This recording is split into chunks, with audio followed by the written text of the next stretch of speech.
Alright guys, here's our first question. Let's see if this one lies. Yeah, it works. Can anyone hear and see the screen? Alright, let's check our audio. Properties.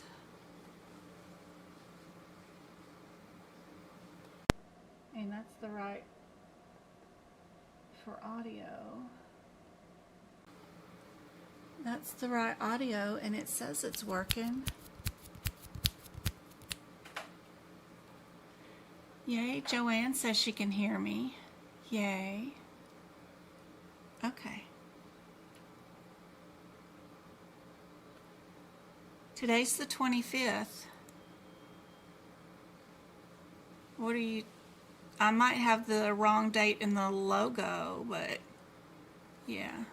Oh, scheduled for, yeah. Because I redid it for today's date, but yeah. That's okay. The logo date isn't an issue as far as playback is concerned, but just changed it. Is that better?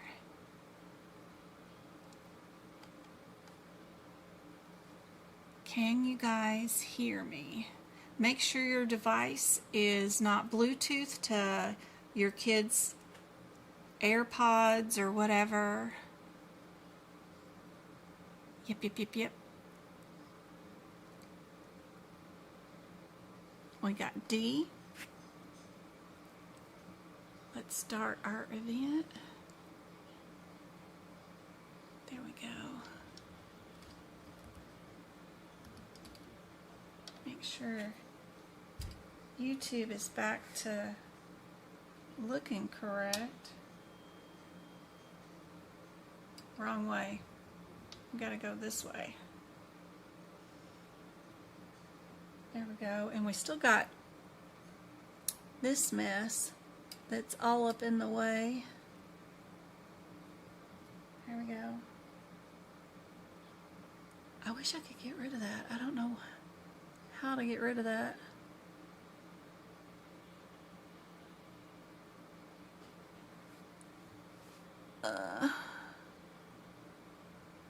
Settings. I don't know if any of that matters, but I can't get rid of it.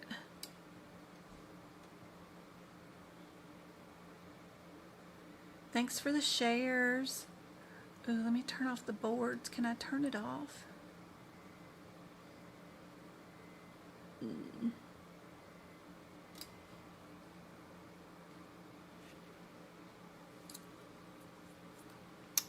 Let me do that and get the question higher, and then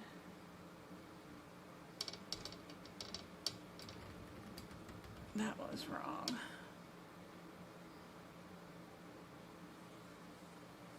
Sorta. I need to do one more. I want to see that last answer. Okay, that's better. Alright, and chat is flowing in the chatto thing. Okay. Alright.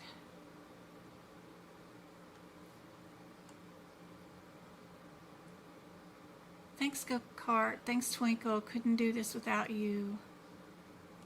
And everybody can hear me on YouTube now, right?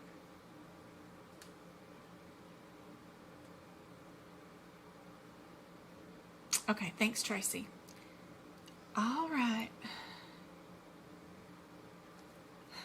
So let me know in chat when you guys are going to be taking your exam.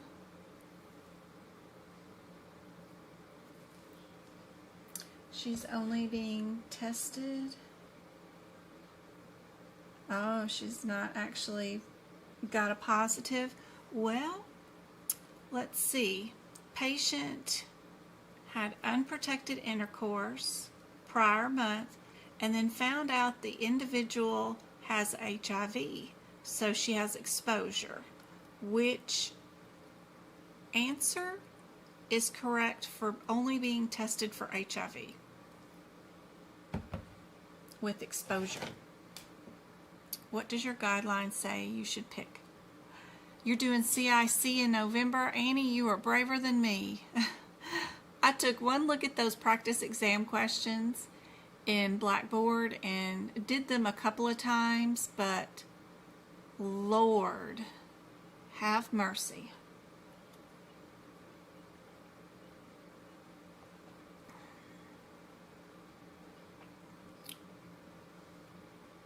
She's scared. I mean, 14 fill in the blanks just for your diagnosis codes, and then you might have 6 procedures and different modifiers to go with them. Lord. Time is going to be an issue, right? You need to be really good at finding your answers super fast for all those fill in the blank questions. All right. The answer for this question is D. I know there was a lot of C's in there. We definitely will not be coding anything Z21 or B20 because the patient that we're drawing the blood on today, right now, is only being tested for that. So it's just a screening. So we're only doing our Z11.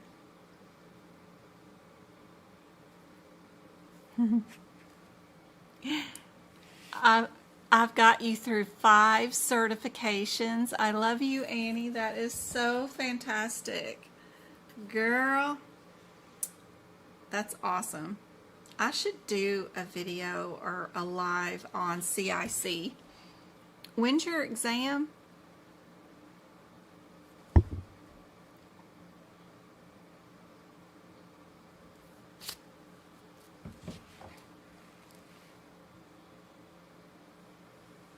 Thank you so much for tapping the live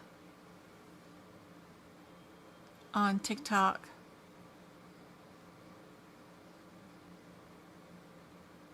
Please, Lord, in November. Okay.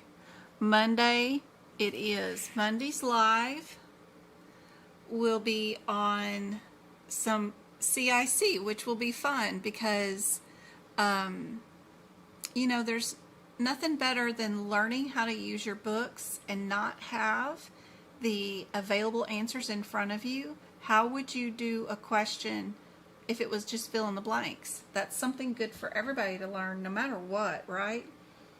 And it's all about knowing how to use your manuals.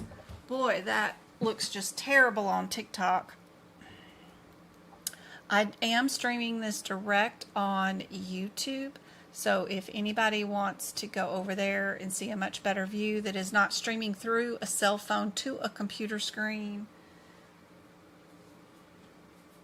that might be better. Let me see if turning out the lights or something might be better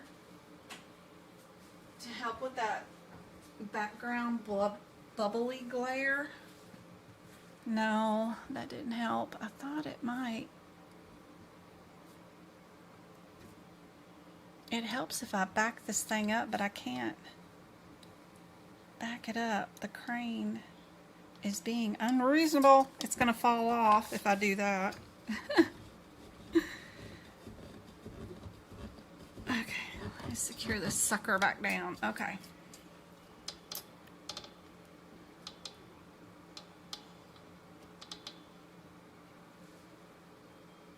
That looks a little better. I just don't like that wavy line going up through it from the computer screen. I wish I could get it to where it wasn't doing that wavy stuff.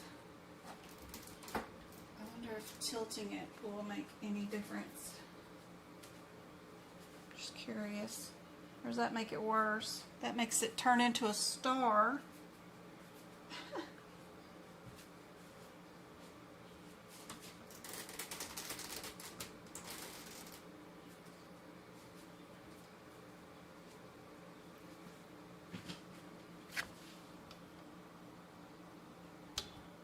Come on, TikTok.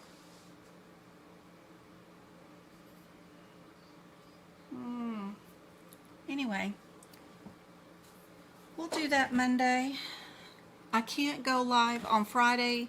Travis has his first cheerleading game of the year, and we will be doing, they'll be doing these cool gifts because it's the first time these students have made the varsity team, so they get gifts, and I just want to be there to film his varsity debut because he was always junior varsity before now.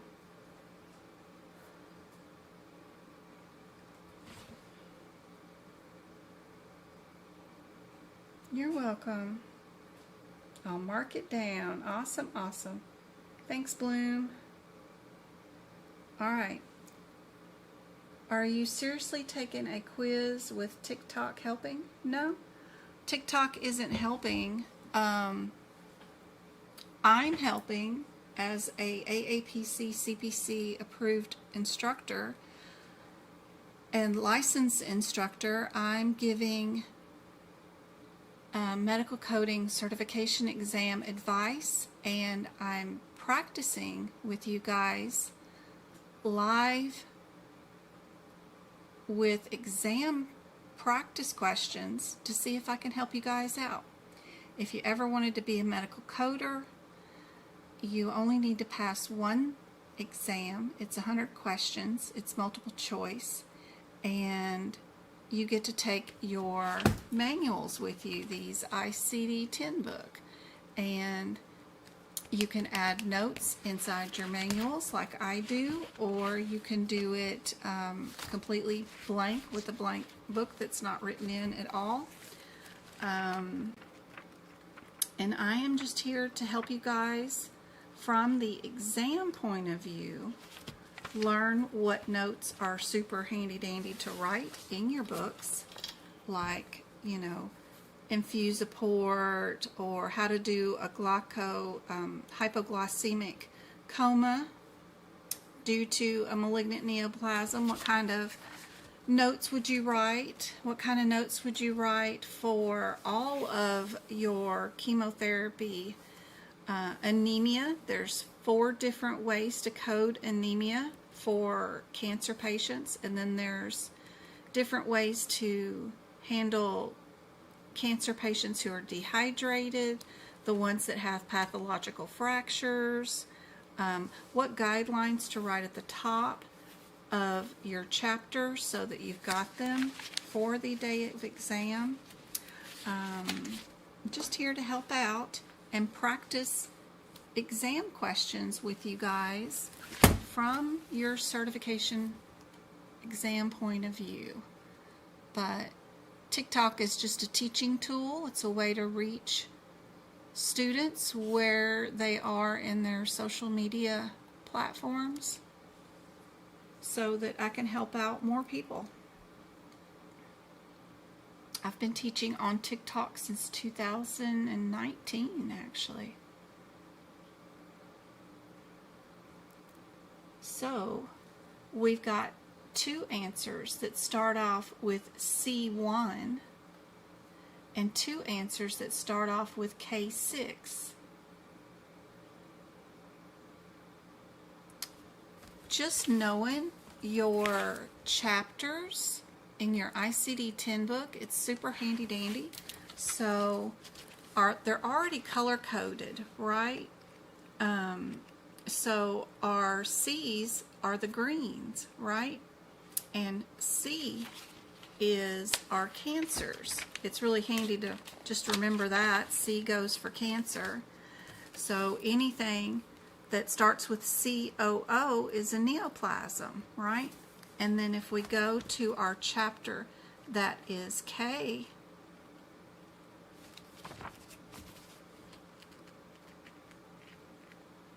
that is all in red, and that has to deal with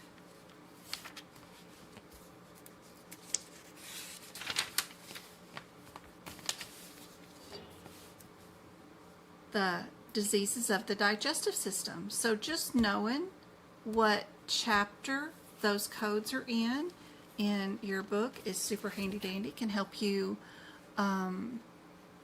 know what the answer is faster without doing much work other than looking at the available answers. Would this patient be diagnosed with cancer, or would they be diagnosed with something in the stomach? That's all you need to look for in this exam question to get yourself down to a 50-50 shot.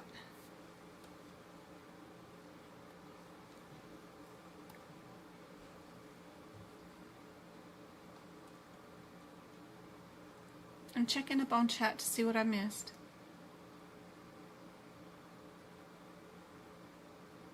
Plan to take my exam in October, Mendez says. Fran says September. That's coming up, girl.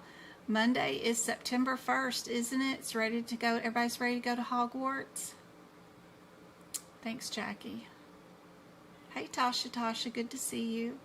She's from Texas. She's taking her CPC on the 27th, Joanna. I've been helping a Joanna for several years. I met one on my Etsy page. I wonder how she's doing.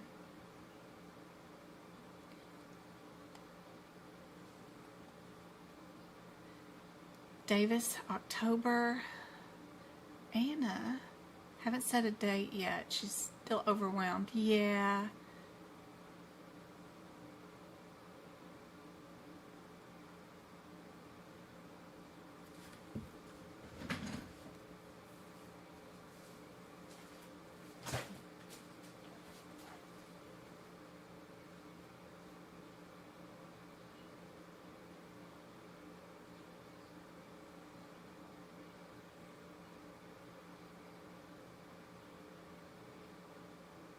You're doing my full course too, right, Anna?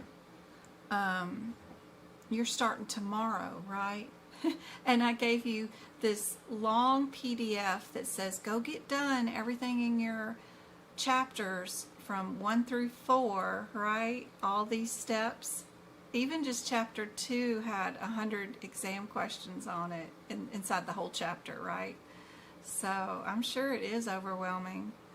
I let my last class do the course at will, and none of them have done like maybe 20, assignments. So this time I thought I'd give a syllabus with a list of assignments and due dates, and we'll see how that goes. I know life gets in the way, and especially us girls, we got more responsibilities, and it takes a lot to dive into this course and do it with either full-time jobs or family or whatever else is going on in life. So I'm just trying to help and make sure you get through with the course so you get done within a year, right? We're going to do live lessons starting tomorrow, and I'm going to walk you through the chapters, go over the must know for your certification exam point of view, what is most important out of each chapter and what notes to write in your books, and then practice questions with you guys tomorrow on those chapters of the most important questions related to what will be on your certification exam. Promise you will be ready for the certification exam when we finish.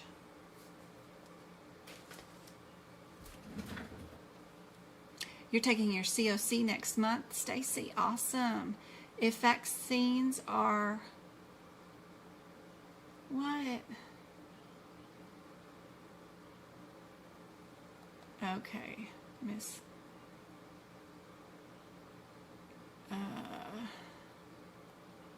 Vaccine. Crazy person. Let me remove their misinformation and put them in timeout.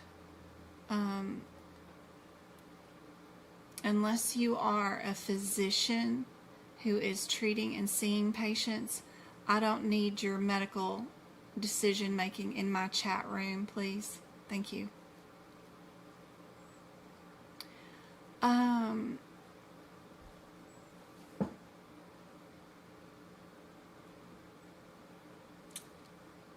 Mayfield, how's it going? A. We got lots of A's. Exciting for Travis, yeah. I meant how. Sorry, Davis, if I missed your message. This question could be tricky since the K is a digestive disorder, given it is having to do with the colon, but the answer is A. Oh, so much confidence. Hey, Bluey. All right, let's see. Our correct answer. I like playing around with the process of looking for similarities and doing the process of elimination too. Just when I look at the question and I just look at the available answers, I see that the most utilized answer is C18. It's in 3 of the different answers, right? So with looking for similarities, if I think about that and then I avoid my 9s, is another little trick with the process of elimination, then I know without doing any mental work at all that my answer is A if I did the process of elimination. Okay? But if you're too scared to actually do that on a real exam that is costing you $500, right? $499, right? I understand. Look at your chapter headers. What does C do? What does K cover, right? And think about that. And what was the diagnosis? Look from the bottom up, and the patient has malignant neoplasm of the colon. That's as far in this question I would go if I was doing this exam question without the process of elimination and I was legitimately doing it by only looking at the C chapter and the K chapter, right? These questions. Thank you so much, Jen, for all of your help. Aw, you're so welcome, Bluey. These practice questions and exam questions are so full of propaganda. Don't look for anything other than what will make a difference in an available answer. And a lot of times these exam questions for ICD-10 code include a lot of patient history, what they have, what their family has, a bunch of crap I don't need to know about. And at the very end is where the doctor will say what the patient has, right? So when I'm doing it for real and I'm not using the process of elimination, I'm just looking at the chapter headers, and then I'm going to skim from the bottom upwards. And if they actually state patient has this, then that's as far as I'm going to go, right? I know it's going to be a C. And then I would just open up my book and look at my differences between the 9 and the 7. And 7 goes with sigmoid, right? If it's duodenum, it might be 2 or 3 or whatever, just depending on where we're at in the colon. I think the numbers change like that. So anyway, there is your correct answer. Thank you so much for sharing the live, Twinkle. You're awesome. All right, here's another question. I'm going to post it. I'm going to check up on Tiki Talk's chat and see what I've missed. Ooh, I don't have the little emoji Odie girly up, right? We'll put her in there. just to add more confusion to the screen. There she goes. And I'll move her over. There we go.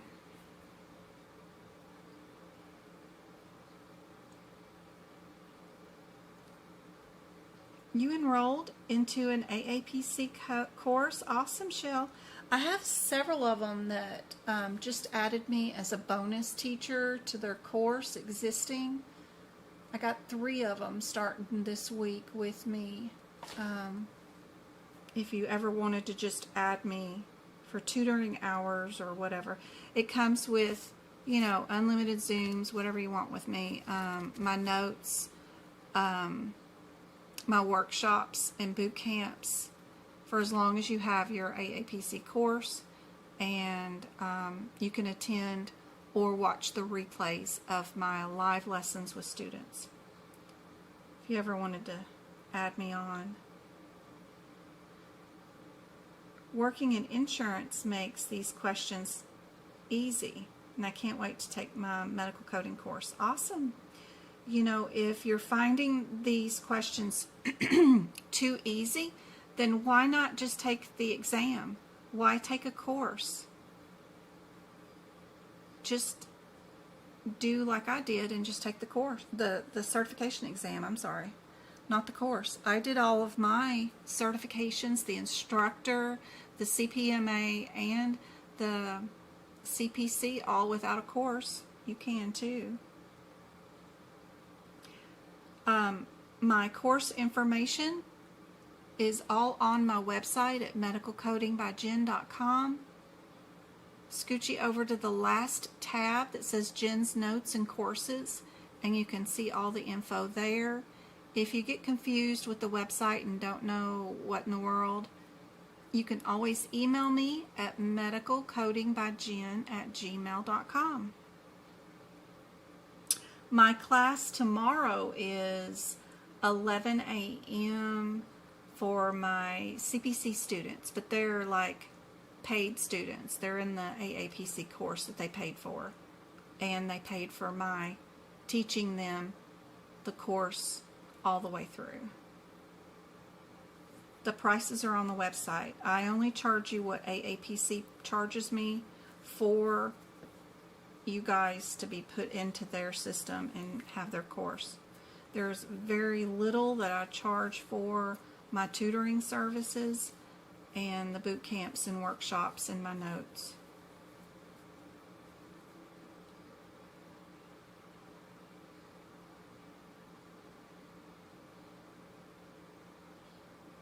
No, you don't have to have a background in medicine to get into it. Not at all.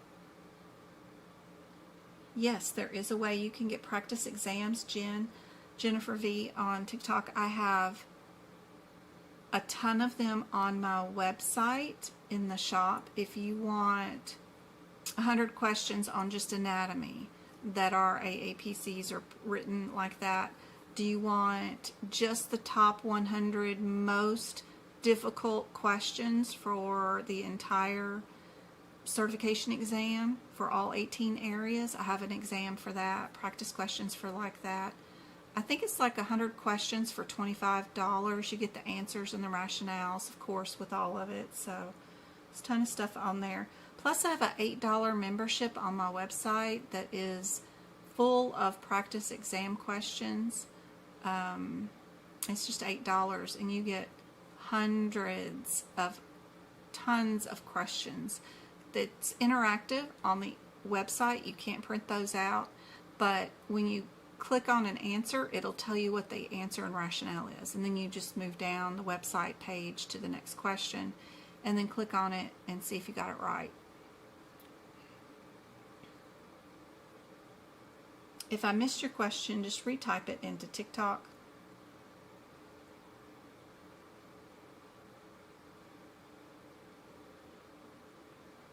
Is it the same as IG? I don't think we can say websites here. Probably can't. So I'll probably get booted. It's so hard to keep up when you got 2 streams going and 2 chats, 2 different things that you can say and can't say. It's hard.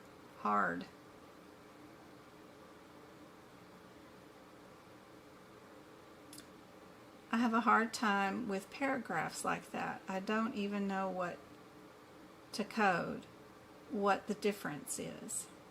That's why going through your books ahead of time and looking at the differences between those CPT codes, defining any terms inside them that you do not know before you start practicing is super helpful.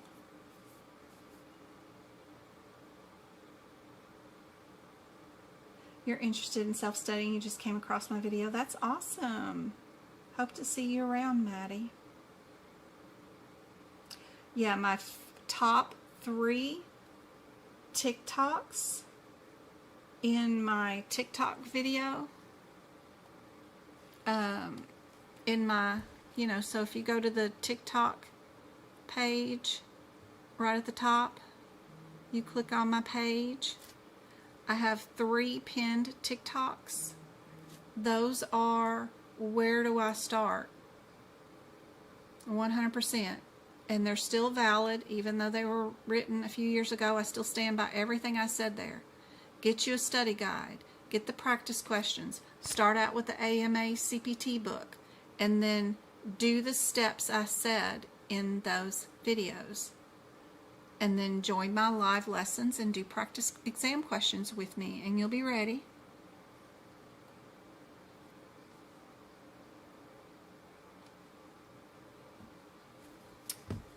For this question, are we a C2, a Z51, a C2, or a Z51? What is the patient here for today? What got them out the door and, in the office or hospital today? Why are they here? What's going on? If they're here for cancer and an evaluation of cancer, then cancer goes first. If they're here for treatment, history of, physical of, evaluation of, then a Z code goes first. Answering that will get you down to a 50-50 shot. C and Z codes are in every available answer.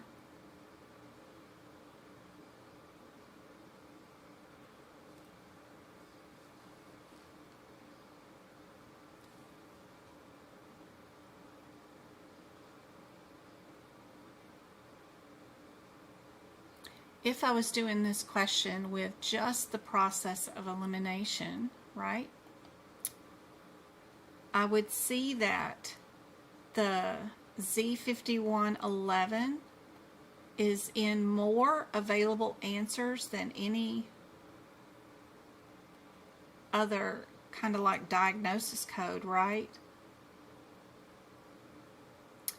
There's only 2 of the 0.9, right, and 2 of the 0.8. So the most similar and same number is that Z51. So that's a hint that the process of elimination tells me that my answer is going to start out with that Z11. But also there's a guideline to that.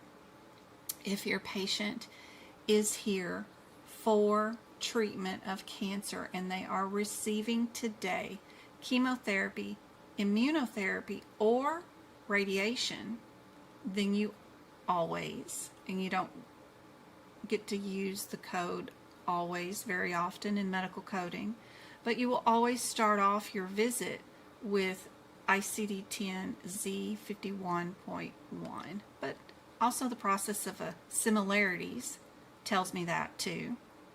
So that gets me down to 50-50 shot. And then it's just a difference between these 2 diagnosis codes at the end for the cancer.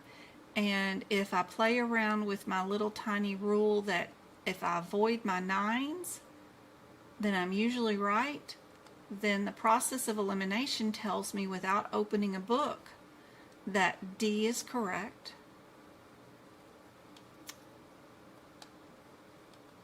But again, if I was doing this without the process of elimination, and I wanted to know which answer is correct for my very expensive exam that I'm taking, I would have to know that guideline, that if they're legitimately being seen today for chemotherapy, that the Z code goes first. And how I fix myself for that is at the C pages for all cancers, right?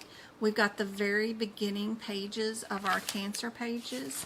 The very first page for cancer, I go in and write my notes at the very, very top of the page for the very first page for all cancer codes. We've got a big chapter here of a ton of diagnosis codes that are all cancer, all the greens.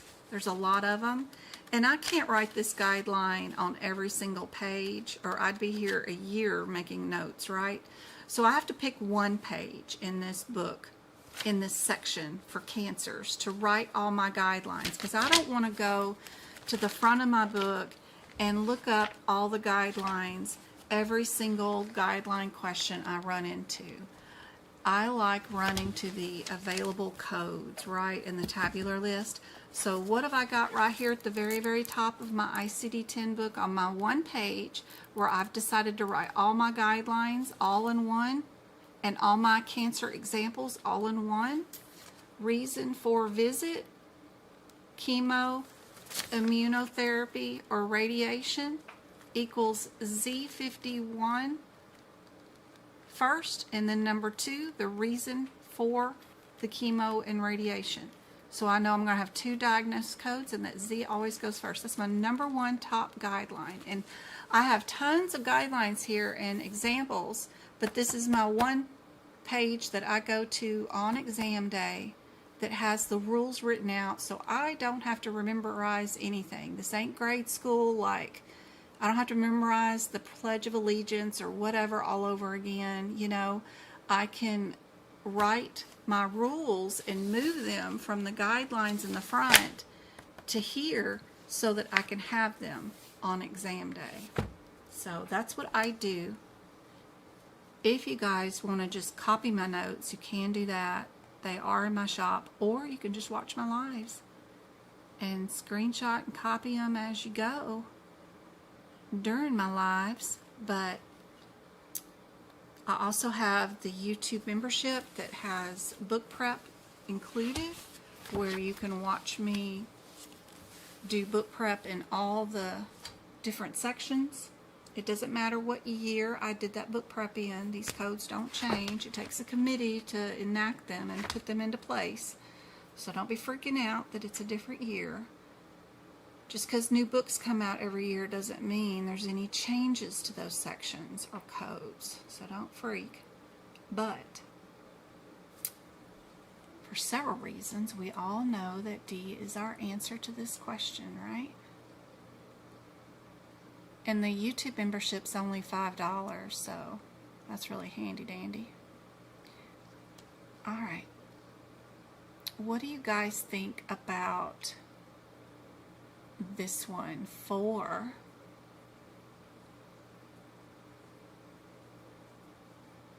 a reactive airway disease? And we'll check up on YouTube chat. Do they make it so you can give CEUs, or have they changed you for that? Yes, I have CEUs now. I have 6 CEUs for my boot camps.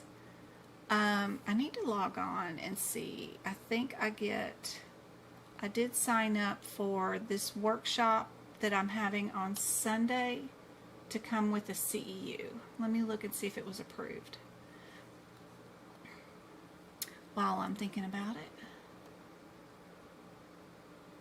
You have to submit for this like 6 weeks in advance, and I'm way not that organized, so it's taken me a while to get organized and remember to apply for a workshop CEU like 2 months ahead of time before I even schedule it. So it's like, good God, they want 30 days notice or more or something. So I need like a staff, people that know how to do this. But then they got to log on as me and do all this stuff and figure out how to do it. This is the most confusing part of being an educator, is filling out the CEU website page. It was approved. Yay. So yes, every workshop that you've ever attended of mine since February 26th of 2025 through March 31st, 2026 does come with an aapc CEU. It did get approved, so yay. And my boot camp got approved too, and it does come with 6 CEUs. Yes. Yay. Awesome, awesome. So this Sunday we're going to do a mock exam. It's going to be 75 questions, and if you already have passed a CPC certification and want a CEU, just participating in that one gets you a CEU.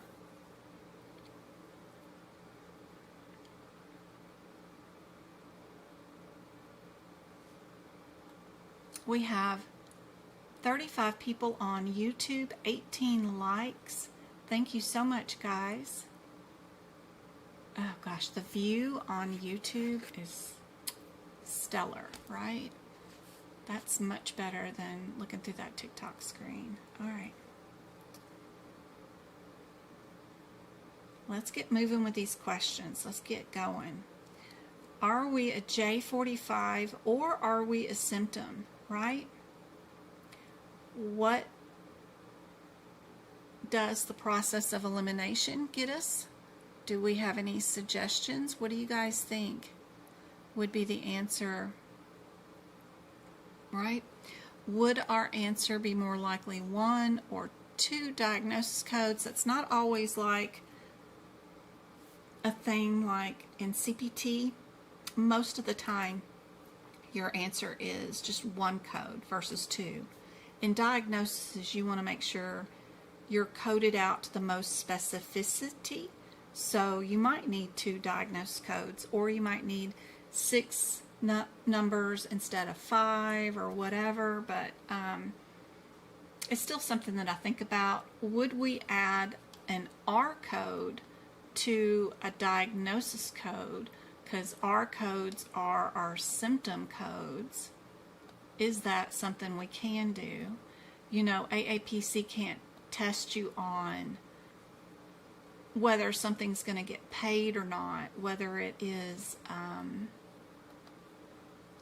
in line with payer guidelines, but what they can do is test you on the paper manuals, and do you understand the guidelines and the rules that are written in there for payment the way it's done in that book?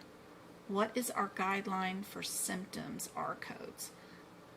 If I only look from the bottom up, the patient was diagnosed with RAD, exasperation. Is that 1 diagnosis or 2? And does that diagnosis require symptoms? Ooh, we found one in our course that I was teaching yesterday. Was that yesterday? What's today? Today's Monday. So it was Sunday, yeah. We found 1 diagnosis that does require symptoms, all symptoms, to be coded with it. Does anybody know what that particular diagnosis set is? You don't need the code number, but like if you are coding something and it does require you to add in all the symptoms related, does anybody know what that one is? I'll type it out as an additional bonus question here.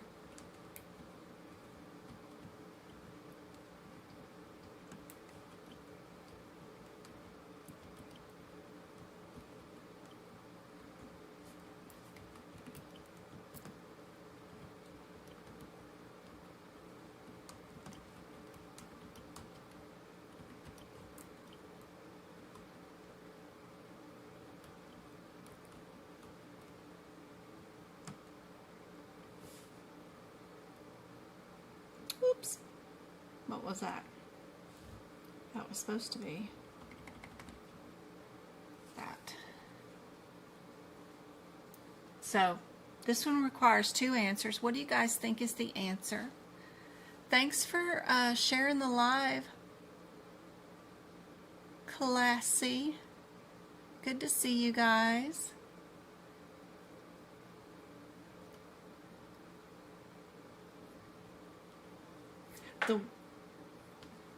Somebody said HIV.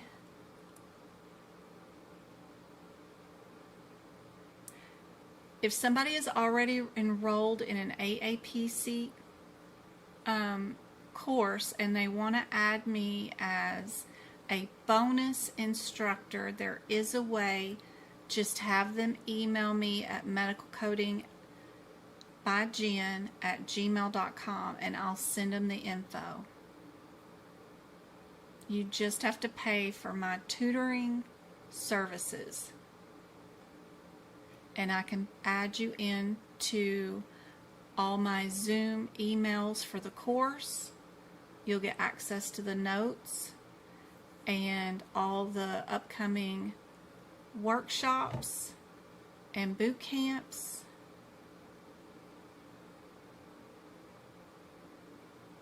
If there's a diagnosis, don't code symptoms. Correct, Rogers, except for what set of diagnoses. There is a set of diagnoses. You still have to code the symptoms. What are they?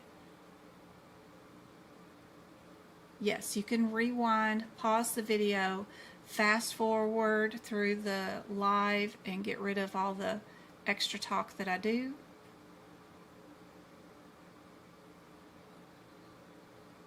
RO 6.2 says it excludes asthma. J45. Excellent, Tracy. See what she did? She went and looked in the book, found what in the book tells her the correct answer, and that's what AAPC is testing you on. Kanisha says cancer. You wouldn't do breast cancer and then keep adding symptoms like breast tenderness, electrical activity. You know how like electrical shock, a lot of people report that symptom when they have breast cancer. They get that electrical zing. You know, you wouldn't do that.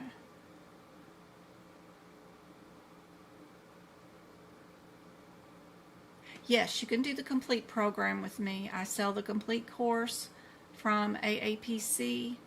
$2,600 goes straight back to AAPC, so that pays for your Blackboard access, the course itself, the 2 textbooks that get mailed to you, the 3 manuals that get sent to you, ICD-10, CPT, HIPHICS, Practicode, so that when you finish the course and you do all the Practicode examples, you end up with a full CPC and no apprenticeship.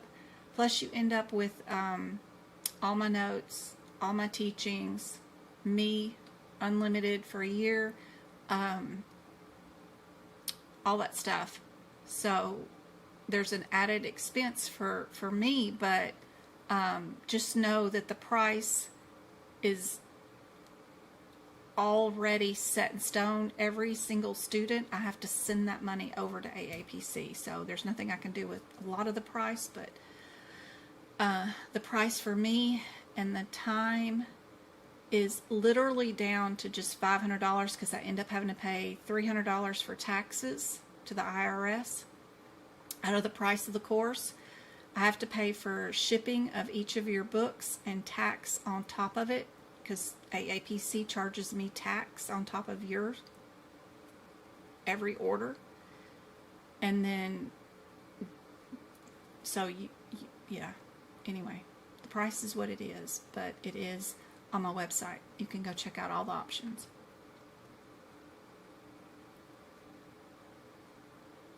It's not stroke, it's not SARS either. It is poisoning. whether it's intentional or you do it yourself or a doctor does it to you, if you take a medication and you overdose accidentally on it, you take too much aspirin or whatever, that was our example yesterday, you have to code the diagnosis of poisoning of the drug, and then you have to code all of the manifestations, which is, you know, diarrhea, upset stomach, nausea, vomiting, rash, full body, whatever. Y'all remember that one?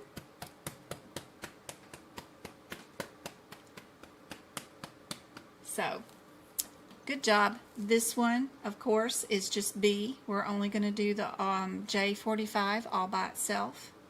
And now you guys know the one code set that we absolutely would add manifestations or what we call symptoms along with it, which is poisoning, right? Allergic reactions, those kind of things. What's the difference between AAPC and U?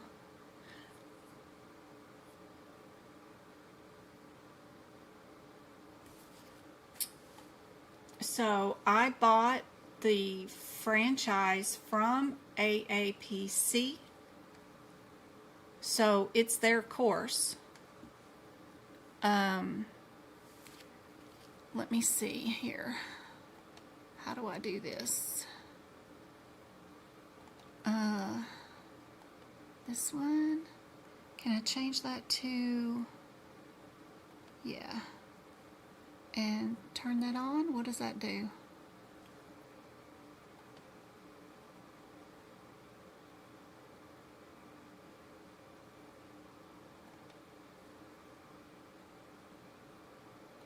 That's not doing anything. Okay, so let me window capture.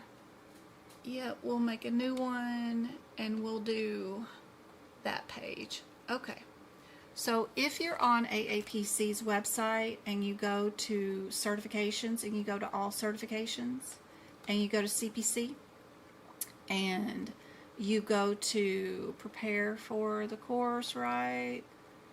And you want to go to the course. What's the difference? So self-paced without a teacher cost $29.99 from AAPC. It is no different than the exact same course that you can get from me, which is $2,400. I don't charge anything over what AAPC charges me. And so I get a teacher discount, I guess, sort of, whatever you want to call it, but I take that part off. You get all of this, right? There's no difference. Except for this one says you do not get any exam attempts with it. You would have to pay the $499 on top of this to get this. My price for the $2,400 includes 2 attempts, but no manuals mailed to you. You still get the textbooks, but no CPT, ICD-10, or HIPICS. If you do the $2,600 one, it's the 2 attempts and your manuals, because I only charge you the $200 that they charge me for the 3 manuals. If you do the $3,500 one, it's the same price here as the teacher-led here, but mine comes with the 2 exam attempts, where AAPC's price for the $3,500 does not include your exam attempts. It does not include Practicode. I give you Practicode. I give you 2 exam attempts, which is cost me $475 and then tax on top. And then Practicode, that's $300. I give you that too. And all your manuals.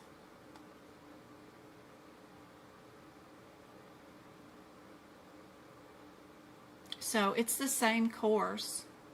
I just offer, I give you a discounts and give you more stuff. It's the same course. There's no difference. It's their material that I'm using to teach you. So it's their canned course. I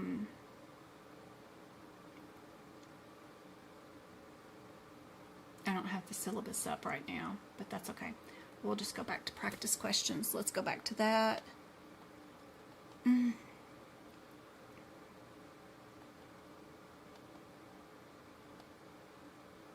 Wrong one.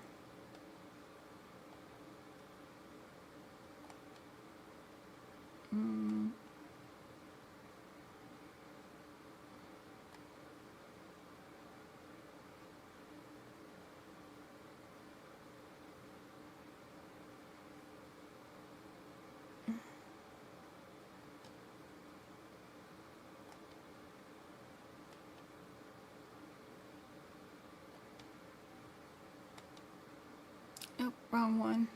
I'm trying to find the one that is formatted properly. Sorry, give me just a minute. I always forget where I set this up at and where it's at, and then trying to find it after I go off of it is rough because I am not the best IT person. Supposed to have hotkeys or something for this, but I always forget how to use them. Why is this one not working?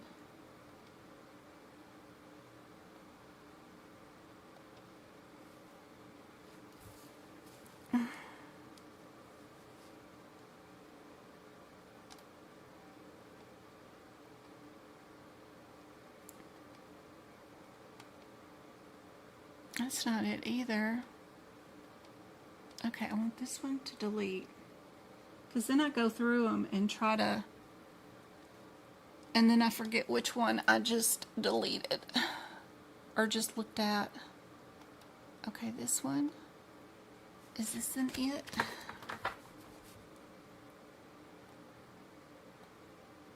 That's it. That's the one. Alright.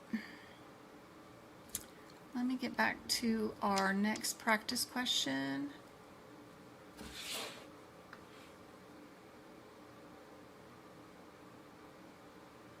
I missed over 100 messages on TikTok. Sorry guys, if I did not get to your message, you can retype it.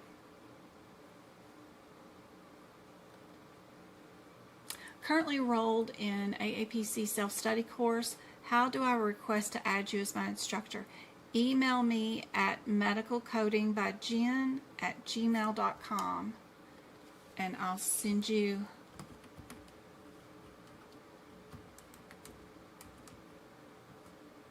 info on that. I'm not trying to be cryptic. It's just I have to set you up with a payment plan just to add my tutoring fee onto the course, and you know, it's up to you. You could pay it monthly, weekly, bi-weekly, whatever you want, but it's just to pay for my tutoring. My tutoring is usually $89 without tax per hour session, but it's not that for the course. If you just want to add me, I'm already teaching the course, right, to a bunch of students who already paid the $3,500.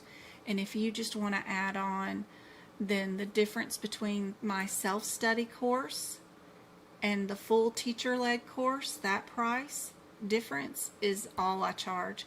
So you can add that on, and then that'll get you access to all my notes, the workshops, and the course education with the live lessons. You get unlimited Zooms with me. If you get stuck in your course, I'll help you through it.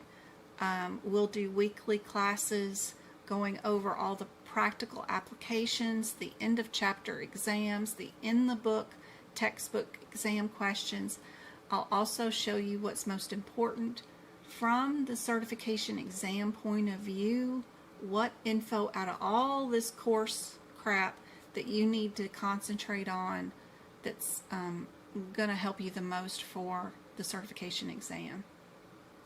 So I'm not trying to sell you anything. You can do this self-study, you can do it however you want, but if you just want to pay the difference between self-study course and teacher-led course, I can set you up with payments on my website according to whatever you're financial able to do, and I can set up those automatic payments for whatever, and we can do it that way. That's all.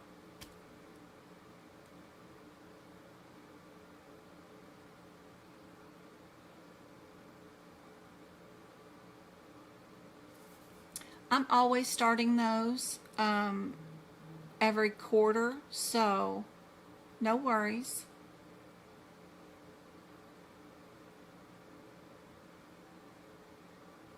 Bluey, you upgraded. Girl, thank you for your support. I wish I could have gone through to take the course I am taking through my community college. That's awesome, Tracy. Community college is great because it can be covered with the Pell Grant, and that's wonderful. That is fantastic. I think that's beautiful. Any leftover grant money that you get that's extra, don't spend it. Put it in a Roth IRA and let it sit there for the next 35 years. You'd be amazed what it can turn into. You know, like if you invest, you know, $25 a week times 25 years into it, instead of getting your nails done in a Starbucks once a week, right? That will end up over 35 years being $200,000, believe it or not, that you invested, but because of the stock market always goes up and stuff, it'll turn into $2 million. It's crazy. Compound interest is no joke. I started late investing, way late, until my 50s, and started investing. And I've already seen a 36% return rate on just zero index funds, which don't cost anything. It's just free money. It's just totally free when I retire and take it out too. So don't squander. Please save whenever you guys can. Don't be afraid of these Roth IRAs and things like that. Learn about them. Invest in them. Every little $25 you can, and it will make a big difference, especially as females. Females are less likely to invest than the males. They always end up with the retirement funds, but then divorce us later on, right? So we don't get anything. So make sure that you are saving for yourself first, please, and then buying extras. Contribute that $6,000 you're allowed to every year, no matter what. Fund that first, and then go into whatever else you want to spend money on. Number one advice: please invest every year into yourself for retirement. That way you can go put your toes in the sand, and you can do like I did and be able to retire when you're 50, and I don't have to work till I'm 65. I waited later in life. I had some 401ks, but if I had invested and knew about the Roth IRA retirement, I would have been able to retire probably in my 40s. We have more expenses with the hair, nails, and makeup, but if we didn't spend so much on that, you'd have the money to invest and take care of yourself later on. So just saying, just a little bit goes a long way, for sure. All right.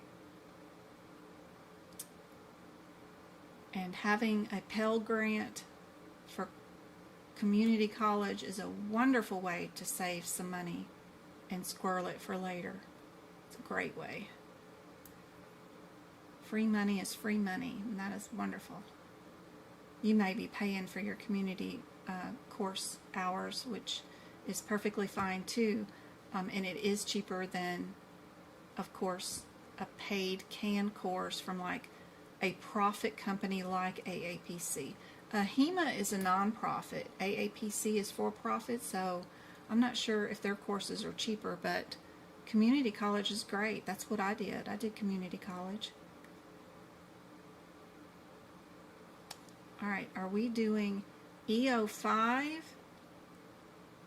as our first diagnosis, or are we doing a symptom? That's the first thing you should be thinking about. If we look from the backwards back, we get a positive Graves' disease. Is that a symptom? And we know what our answer is. Or is that an E code?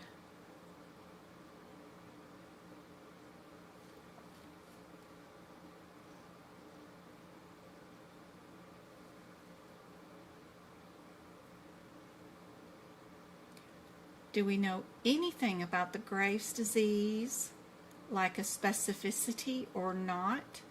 That might help you decide whether the last digit is an OO or if it has the little 1 at the end. You know, thinking about that kind of stuff. Do we normally see a bunch of symptoms and then an H diagnosis and then even more symptoms and then an E diagnosis? Is that ever been a correct answer that you've ever written down somewhere? You know, I do thousands of hours every year of free practice questions, and they're all recorded and stored on Tube of the U, right? And they're still there for all these years, and these codes don't change, the questions don't change. And if you went through and did like I did for like OB and delivery, whatever, you went through my videos and you paused the screen, turned my voice off, tried the question, and figured out if you could get the question right. And when you did get the question right or you did get the question wrong, instead of moving instantly to the next question, right, you went, sorry, let me find them, to your section, right, of your main page per section. So like my OB and delivery is just like my cancer ones, that I got turned to the very first OOO code for OB and delivery, and I have all my guidelines and all my examples for every pregnancy written right here. So any guideline that I needed from the front of the book, I moved up to the top, and then all these are all examples. So like this one, if it was an OB and delivery patient with Graves' disease, I would have that example here. I worked that practice exam question. Why not put it here on my main page with my guidelines? So like I had a poisoning, underdosing, toxicity for a pregnant patient. What was my first diagnosis code? What was my second diagnosis code? What was my third? I had a AB with a live fetus. How do I sequence that? What code comes first? What code comes second? If I have pre-existing hypertension with CKD in a pregnancy patient, what is the sequence? My correct answer was this code, that code, and then my third code was this. Same thing with this Graves' disease. When I figure out what the answer is, if it is that E, I would go to my E very first page of all the E codes, like EOOO, right? Where all my guidelines are for all my endocrine and nutritional issues. And then I would write the correct answer for this scenario.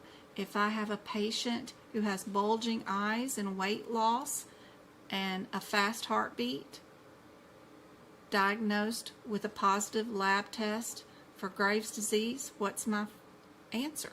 And I would write it down just like this. Everything that you practice, it's no good if you just practice it and move on in your head unless you've got a photographic memory, right? You need to write it down in your manuals. Writing it is super helpful. If my diagnosis scenarios have multiple diagnoses, like the kidneys, like this pre-existing hypertension CKD patient who's pregnant, you have your second one is your circulatory diagnosis. Your third one is your kidney diagnosis. If I go to my N18 area, of course I'm going to have all my scenarios rewritten again for any kind of N18 area, written right here again. This OB one with the pre-existing is rewritten over here near the kidneys because it also has the N18 code in it. My heart failure with my I-59, I think that one is. If I go there, I have an OB written right there too as my secondary code.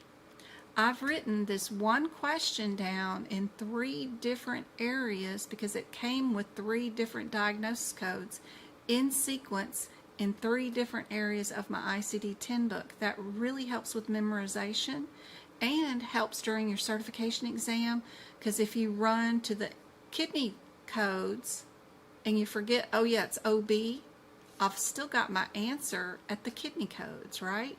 So it's handy dandy during exam day, and then it's handy dandy for memorization of sequencing of these guidelines. You can't just reread and read these diagnosis guidelines and then memorize them unless you've got a photographic memory. And I have to rewrite them multiple times to eventually learn to memorize what they are and know the order in a vague sort of way, right? This one, of course, is our B. We didn't have any manifestations or extra added stuff or any info about their Graves' disease other than a positive test result. So it was unspecified. So that's why it's the B. So you can imagine what my ICD-10 book looks like after I finish an entire course from AAPC. If I wrote every practical application case in my ICD-10 book on every code that it affected, and then I did that for every review exam question, quiz, and then I did it for every exam question at the end of every chapter, then you'd end up with a full course of all the examples rewritten in every area where the question, the codes were affected by that question, and then you could take that with you during your exam day. How handy is that? Don't do the work without documenting the work. Number 1 rule in nursing, right? Same thing in your education, even if you're self-studying. I have so many hours of practice exam questions for free on the internet right there. You guys can go through there, do the work, pause the screen, see if you guys can get the correct answer in 120 seconds, set a timer on your phone, and then even if you got it right or wrong, no matter what, go in your books, add that example near the codes that it affects in all the areas that the codes affect, and then move on to your next question. That's better strategy for getting down the guidelines and the sequencing, for sure. What do you guys think is the answer for this one? We've got 3 answers with the F12 and 1 answer with the F19. Sorry if you guys are messaging me a whole bunch. I'm like buried in messages right now. Sorry. Twinkle and Go-Kart are helping out when they can. I appreciate everybody trying to help everybody answer the questions. I know some people are probably pretty frustrated because I'm not moving fast enough in these questions because I'm doing a bunch of gabbing.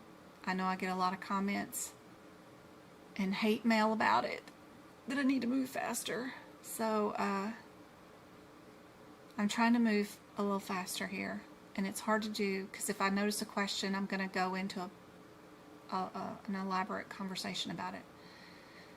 But if I'm doing this question from the process of elimination and looking for similarities, of course, I love my F12 because it's in 3 available answers.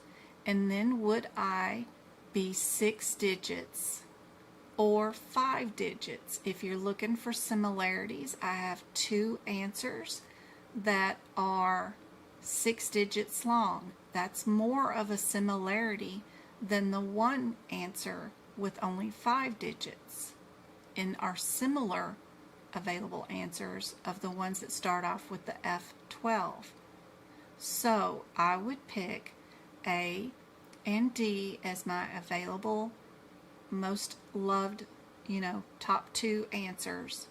And then if I use the rule of avoid the 9s, then I know by the process of elimination and not looking in any book that I should pick probably answer A is my answer.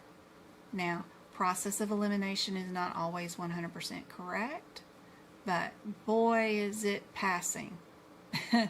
It will pass. If you want a 70 and above, learning how to do that is super handy dandy, but it takes a lot of practice. You can't try it once and fail an exam and think, oh, that doesn't work. This took me years to notice by practicing questions. It took a lot of time, and I'm a slow learner. I did first grade twice, guys, so I was never the most educated person, but I do see patterns in numbers. And learning to trust yourself and learning to look at the patterns, it is a helpful tool for sure. There is a difference between our F12-18 set of codes and our F12-12 set of codes. There'll be a header change that you can actually go look up and see what the difference is, and see if that's what we've got going on today. Because our final diagnosis was anxiety disorder, which is contributed by Miss Mary Jane, right? I don't know. Is that even allowed to say? I'm not sure what's allowed to be said, so we won't say anything. But don't forget about that word, because I'm not even sure I can say that one. Anyway, what do you guys think is the correct answer? You need to learn how to do the process of elimination. Well, just, if you get fast enough, you don't even have to learn the process of elimination. If you just go look at your header differences between F12 and F19, right? I know nothing at all about the process of elimination, and I just want the correct answer, right? Then run to the first 3 digits. That's what you do in ICD-10. The first 3 digits have different headers, purple headers usually, that will be your differences. So if we go to F12 and we look at our differences, and you just have to practice being fast in this book. F12 is cannabis related disorders. F19, if you go to that first 3 digits and stop, look at its main header. F19 is other psychoactive substance related disorders. Do we know what cannabis stands for, right? And what this is. So knowing your AKA terms. So what do you do at your F12? At that word, which is F12, cannabis. Right above it, you're going to write Miss Mary Jane's name, right? The one that they used in the exam question that is different than what is inside your ICD-10 or CPT book. Another thing that is super handy dandy is if the descriptor of the code that you're working in says a different word than what's in the exam question, then go write it next to the code. That way you've got it, because AAPC is consistent And if they use that word for that term that's in the code description, they will on exam day. They just may rewrite the question so the question is different. So then if we go down to 18, or 12, 12 comes up first. 12 is cannabis use with intoxication. If I go down to F12, 18, we look that it is cannabis abuse. So they just wanted to know, did you know the difference between 12 being, what was it? Intoxication, right? Versus a cannabis-induced disorder, right? So our 12 is intoxication, and then 18 is a disorder, and you just had to match up those three words, the and that and that. That's all. So you can learn to do this without the process of elimination and pick out your correct answer, but boy, you gotta be fast. You got 120 seconds. You gotta get to the codes. You gotta make quick decisions. You gotta know where in these numbers to stop and look for the one word difference. Like the green words, once you get down to 5 digits, you're looking at your green words. In the first 3 words, again, it's your green. It's really nice because the ICD-10 book and your tabular list is already color-coded for what your one-word differences are, which is really handy-dandy. In your CPT book, it's different. We got to go in and color code.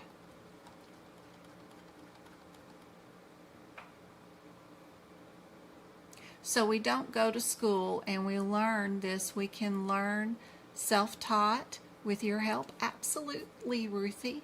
I did all my CPC certifications self-taught.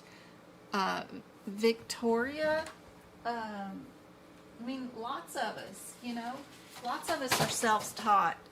This lady, she's super popular, super fantastic in AAPC. She's awesome sauce.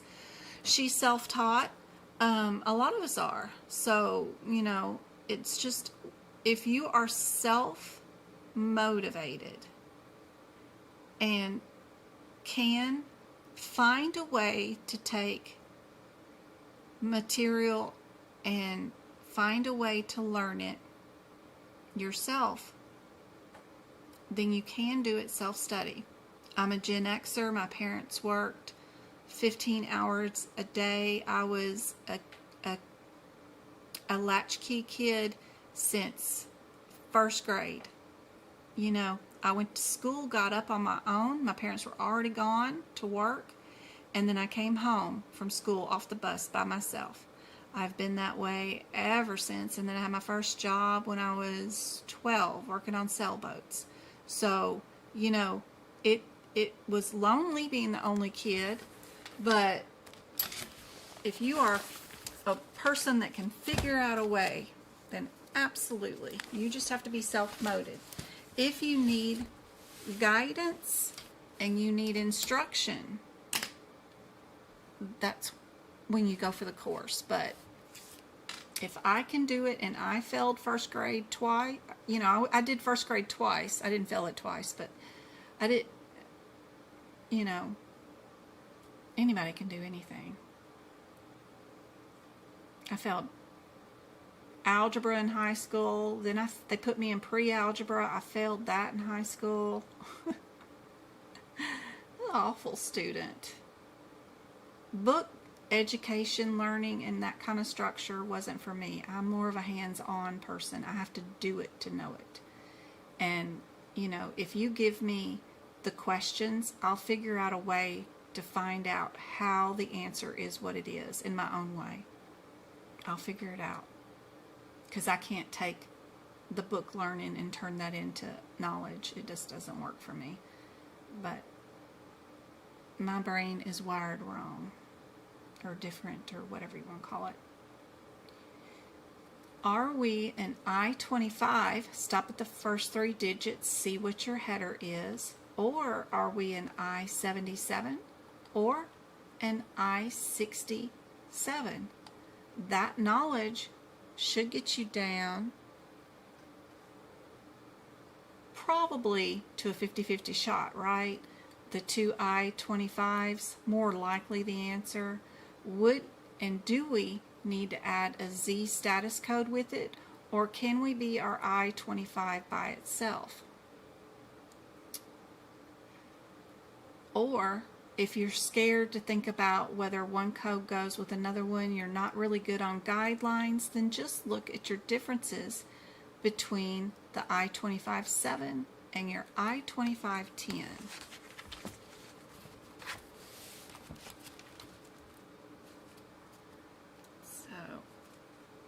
I comes after our H's, and then I of course got all my guidelines and things written on these first pages right after we start our I's. I mean, woo, at the notes I got written up here. We got all of our guidelines here, and then my tons of examples. Every example that I've ever done in any practice exam question, I've got it right here. I even have OB and delivery, you know, all those gestational diabetes and all that stuff, or pre-induced hypertension. What's my first diagnosis code? I've got all those listed here too. Anyway, my I-25-10 is what code? And that is sclerosis of heart disease of the coronary artery. And then my I-25-70 is what? That is of the coronary arteries of just the bypass grafts themselves. So the I-25-10 is arthrosclerosis of the coronary disease of the coronary artery. Is that what has the narrowing, or is it the grafts that the patient had done on a prior surgery, the ones that are giving the patient the issue?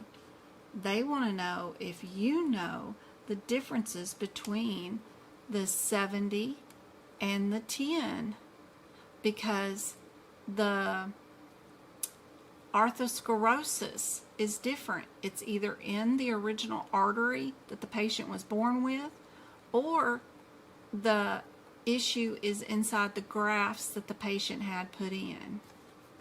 So they're wanting to know if you know those differences. And just because they had a cabbage done a year ago may not be the issue, but yes. The correct thing to look for is CAD of the bypass graft. See, it's of the graft. And that is definitely your 70. And then you go write this example at I-25, right? Yeah, 70. So if a patient has hardening of the artery that was an artery that was created for them during and is a bypass graft artery, then you know your answer is this one.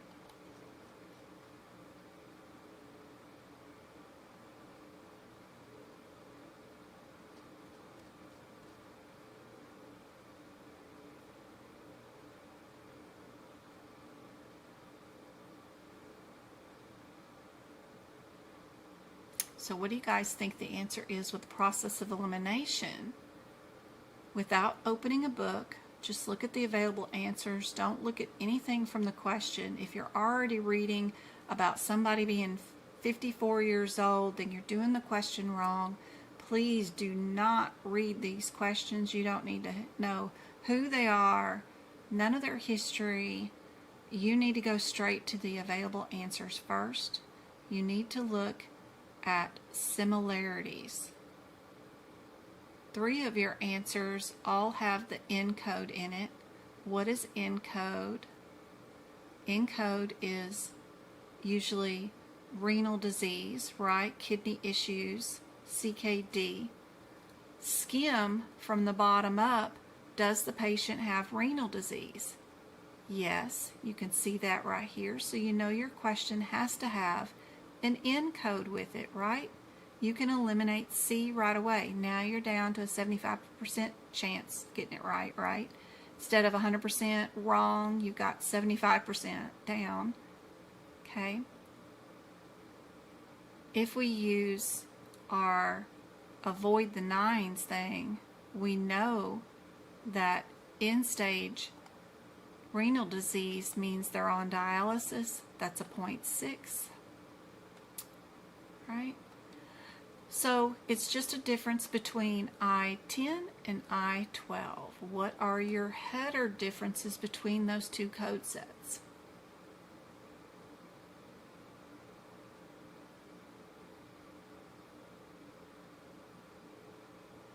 What do you guys think is the available answer?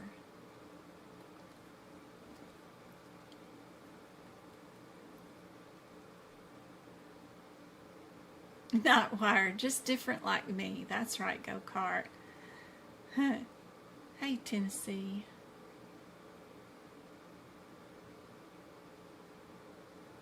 Hey, Bluey. Is PCS similar to learn? Ooh, Tarantino. Ooh, ooh, ooh, ooh, ooh. So, PCS is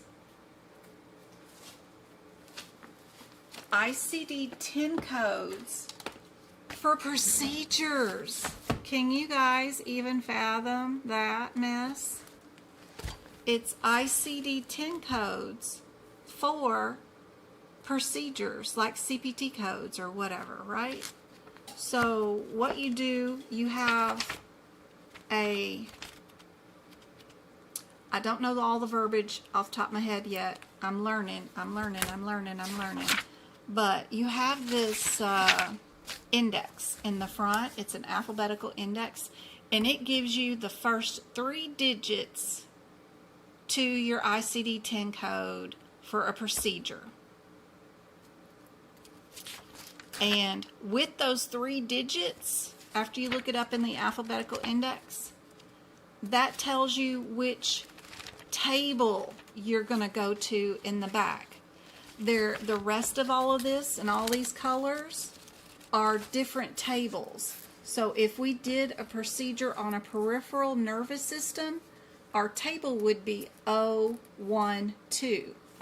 If we did a table on or a procedure on, I'm trying to figure out, I can't remember where was that.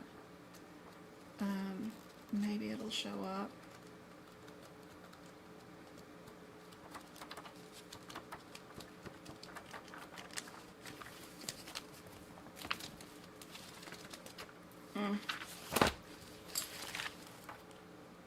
I did one so far. I was trying to find it.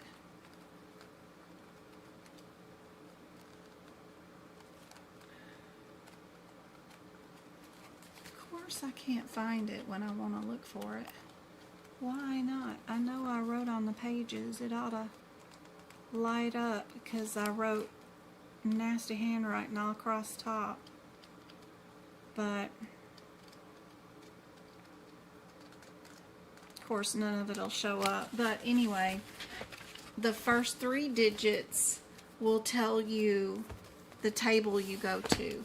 And then once you get to the table, so like if we did a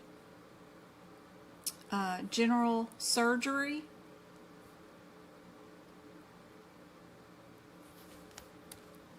on a general region, we're going to be an OWC table. We come there. Our fourth digit of our ICD-10 code will be a body part. So we pick out our body part. So if we did upper jaw, that number is going to be 4. And then we just have to pick out for our fifth digit where we open percutaneous. Did we use a scope? This procedure was done with a scope, so we'll go number 4 will be our fifth digit. Our sixth digit will be a Z code. There is no fifth digit. The standard like X code that is a placeholder is Z in this book. So Z is our placeholder for our sixth and seventh digit. So our whole digit for doing a general procedure that was a scope on an upper jaw is going to be ICD-10 PCS code 0WC4OZZ. Anyway, I'm working on learning it and I'm making notes for it right now. The replay of my videos for the notes are right now on YouTube and on for the membership. But we're going through here and we're making notes in our book for it. Where is...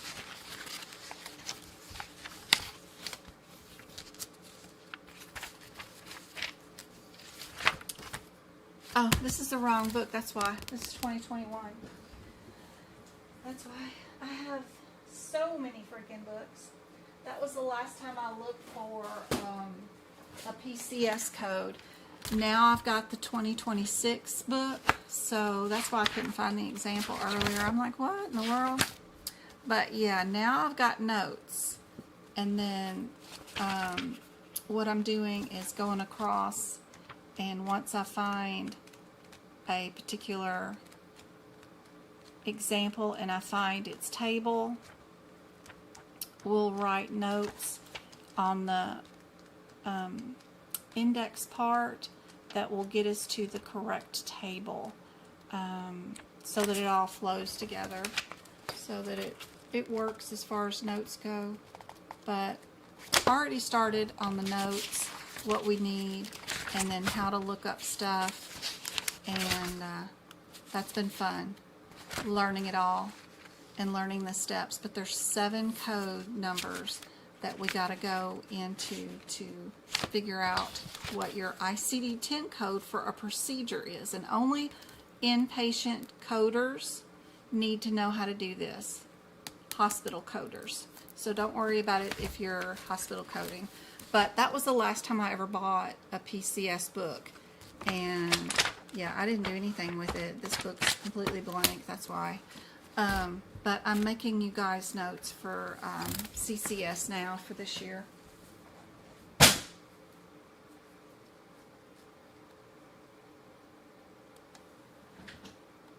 Isn't that crazy? Now you want to buy and order one now.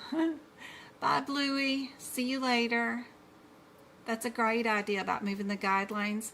Never thought of that. And this year I'm not buying new books, and see as I still can't find it. Yeah, so don't buy new books. Yep, just move your guidelines over. It's perfectly fine. Absolutely. 100%. All right, what do you guys think is your correct answer for this one? Thanks for the follows, guys. I've got 65 people on TikTok right now. That's great. 11,000 taparoos and 27 shares. I'm going to give away some YouTube memberships. So if anybody wants to hop over to YouTube chat, just go to Medical Coding by Jen on YouTube. I'm going to give away 5 memberships. So just being inside chat. If you're on an Apple device, make sure you use a browser from Google, like Chrome. that will allow you access into the chat room for our stream. And just being in the chat room is really handy dandy. And when I give away these memberships, YouTube will pick a winner, and they'll get access to all my book prep videos, my workshop videos, my duck class videos, my podcast where I'm reading out the guidelines sentence by sentence, like the E&M ones or the ICD-10 ones, and then telling you what it means to me, you know, what, translating it into genism or whatever you want to call it, right? Saying it in just kind of plain text, what they mean, I think they mean in that sentence. Am I 100% correct? I'm sure I'm not. I hate listening to my videos, and I don't watch the replays because 100% I see lots of errors in what I say. I misspeak or get numbers inverted all the time for the dyslexia. So, and of course the ADHD, I'm all over the place. So I apologize. You know, I'm just trying to help out best way I can, but 100% I'm not always correct. But of course, when I'm just reading and recording and I'm not replying to videos and going from one screen to another, those podcasts are great because I'm focused on the sentence and trying to explain it and then move on. So it's not like these kind of videos. And then all the workshops, you know, I try my very best to be super focused and get those correct. And y'all are just trying to participate in those and answer the questions. And we're moving really quickly. We're doing each question in 120 seconds. So that's really quick. Did everybody get A is the correct answer for this one? No issues there. I think everybody had that one. What about this one? Well, if you guys are inside my YouTube chat, I am going to log on and give those 5 memberships away. I just wanted to make sure everybody was logged in. We got 51 people in the chat. If you can find the thumbs up button, which is like right before you join the YouTube video, and you click those thumbs up, that really does help me out. Any videos you tap a heart or tap a thumbs up is always helpful to promote the material, of course. Where am I at? I'm trying to figure it out. They always put it somewhere else. That says history. I don't want to go to history. Yep, there we are. Okay, go there. And then I gotta skip the video of the thingy. Oh, look at those hearts. So, like if I back out of this video, when I found it right here in my main thing, and then I tap into it, is that where the thumbs is? Yeah, that was where the thumbs was. I saw it and it flashed away. Okay, go back. And then we're going to hit membership gifts. And I'm going to toss that on the credit card. And post that. Remember to always spend somebody else's money. Don't spend yours. Don't use debit for anything. Use all credit card. And then at twice a week, you know, every 2 weeks, go pay your credit card off. 100%. Just go pay it off out of your checking account, right? That way no fraudulent charges can be taken out of your debit money, which is your living wages, right? You're always using somebody else's money with a credit card. So really good advice there that my college kid told me to do that I'd never done. All right. We got Sean, Pat, Trace of Arizona. Ooh, are we close? Do we live near each other? Calder, Shauna, all you guys won the YouTube memberships. The more you guys are here and chat and hang out, the more likely you are to win. But I hope those YouTube memberships help you guys out a whole bunch. I'll give away 5 more memberships next Monday, and if you participate in my workshop this Sunday, I'll give away workshop memberships during that workshop on Sunday. We're doing a workshop on Sunday for 75 practice exam questions in all areas of the certification exam. So we'll have a bunch of questions. We'll go through them in the same pace as the exam. I'm just going to show you my books and show you the question, and I'm going to do the questions like I would if I was doing a certification exam. Sometimes I don't even get them right because I have a generator that generates all my questions for an exam out of 1,000 pull question from AAPC, and I just have it pull the questions, and then we do them together live.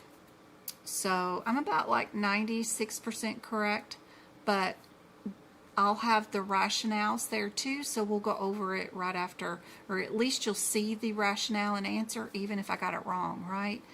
But I'll let you know what's going on in my head, what I think, and what my strategy is for each available set of answers as soon as I see them. So that you guys know how to do the exam from the exam point of view.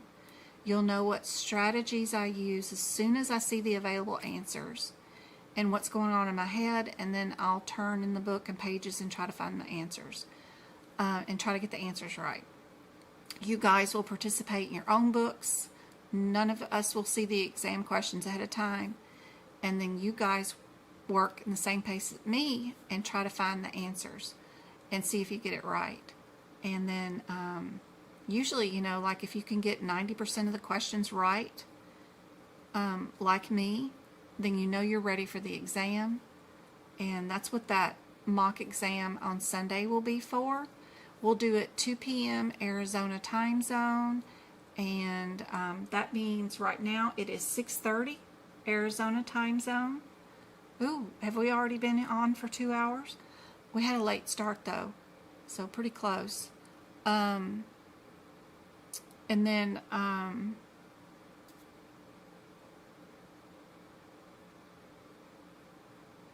we'll go till 5 o'clock, right? 2 to 5 is my time. But if it is 6:37 my time right now, you guys can tell what time 2 o'clock will be at your time zone. Because my part of Arizona does not fall back or go forward. Half the state does have a time zone like the rest of the United States, but the other half of the Arizona does not. We are the Lone Ranger in my one little part of Arizona, and we do not follow any time zones of any sort. We're not mountain, we're not central, I'm not Pacific, I'm not nothing but Arizona. And trying to do Zoom meetings with the rest of the country is a nightmare. Anyway, just so you know, it is 6:37 here in my little town. Half of Arizona time zone, because the bottom half, like Phoenix and all those other big cities down below, they still follow Pacific time zone, right? But my part of the state of Arizona is rogue.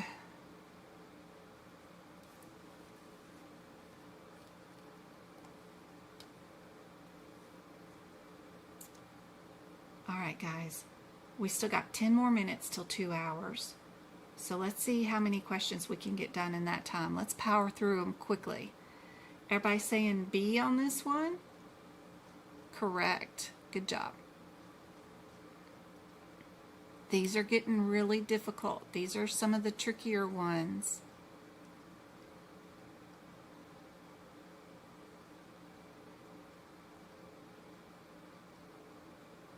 I'm going to try not to help, and I'm going to let you guys see if you guys can figure out what the answer is.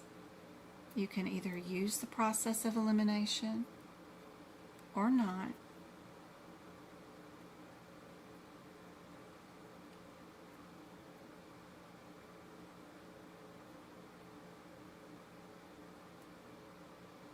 Try not to talk too much. I'm sorry if I did not get your question, didn't see it, didn't answer it. I was really all over the place today. 46 people on TikTok and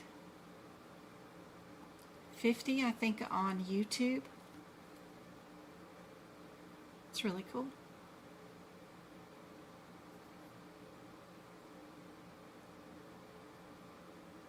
$52 thumbs ups on YouTube. Thank you so much, guys. That's everybody that came in. Thank you. That's awesome. The average view time on YouTube is 20 minutes.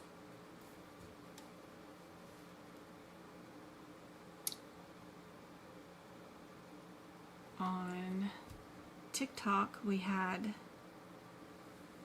48 people on. I have 24 subscribers. How many heart me's did we get? We had, what is that number? Is that 5? 5 of our 10 goal heart me's. Thank you so much, guys. I really appreciate that. I'm trying for a TikTok thing right now that if I get just people stopping by the TikTok lives, then if I get 22,000 within a week, TikTok's actually going to send me some streaming equipment from their headquarters. I've met all the other requirements. It's just getting that many people to stop by. So the more you guys heart and tap and the more you guys share out the live, just click the copy button link, then the more people get thrown into my live to view it for a second. And that's really cool. You guys can see that I desperately need more streaming equipment, right? Something decent, you know? So if they're going to send me what they think is the best, then that would be really cool. That's really, really cool, kind of, actually. So that's the only thing I need to do. And I was well on my way, really close to like something, but not close enough to 2,200 people or whatever it is. 220,000 people, I think, in a week.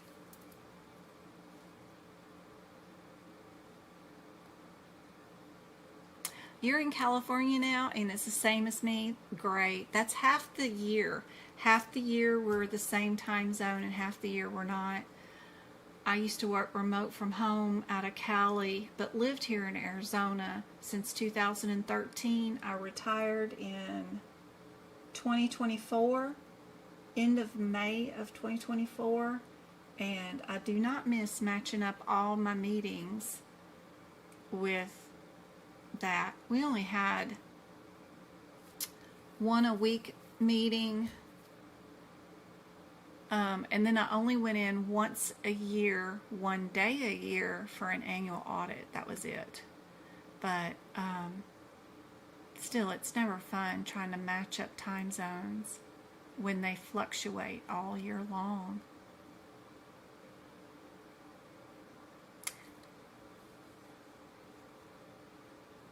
Everybody saying B? You guys got that? Good job. Perfect. All right, let's see our next one. Gonna be difficult. They're supposed to be even worse the more we go on here.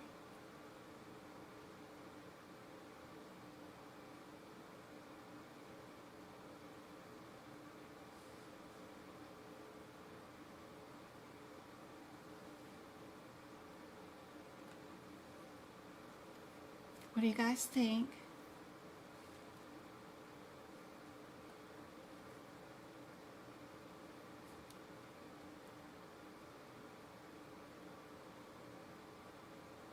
If I put my phone in landscape, The thumbs up will be on the left corner. Thank you so much, Jackie. That's awesome info. I didn't know that. How long will the workshop be? 3 hours long. When do you think you'll ever do a live on CPMA? I'm going to purchase your exam prep for CPMA. I do have a CPMA set of notes to write into your book that I used for my CPMA certification exam, and I have a workshop that you can still purchase, the replay that'll show you how to do those cases at the end. I did my CPMA certification exam in 2 hours and 5 minutes. That was a minute a question. It was 100 questions long. I can do a CPMA live on TikTok.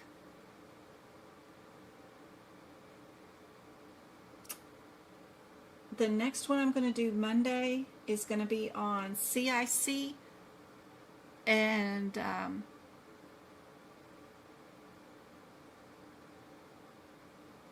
the next one after that I could do on CPMA. Sure can. So my next free live lesson is going to be on September 1st, for sure.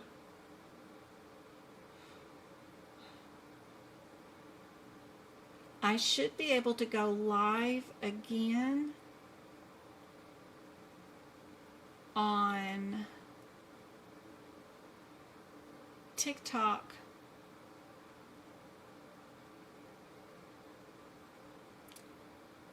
Thursday evening, but I'm not going to schedule it and say it's permanent to know. But if I do, that's the 28th. I'll do some CPMA.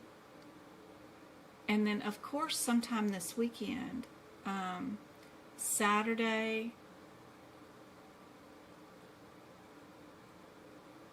I can do some CPMA on TikTok and then download it and put it on YouTube. I'll try to fill in some on Thursday and Saturday. My next scheduled live will be on September 1st, and then after that should be September 5th. If I haven't gotten to CPMA by then, I'll definitely do it on the 5th. But I'll work both those in for sure. CPMA is so cool, Jessica. You just, those notes that I have are like, if the question starts with this, here's the answer you need to look for in the available answers. And I just wrote those down, like the starter part of the question, here's the answer to look for in your available answers. So that's what a lot of those notes are for. Put those in your CPT book, and then watch my replay workshop on how to handle those cases, because there's a certain trick to that for sure. And it's not what you think. But there is an easier way.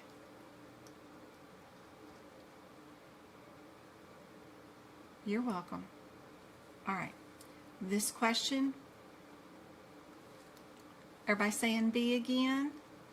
Lots of B answers in some of these questions, right? All right. What do you guys think on this one? Can I get it all in the... Is it showing up on TikTok? Yeah. Okay.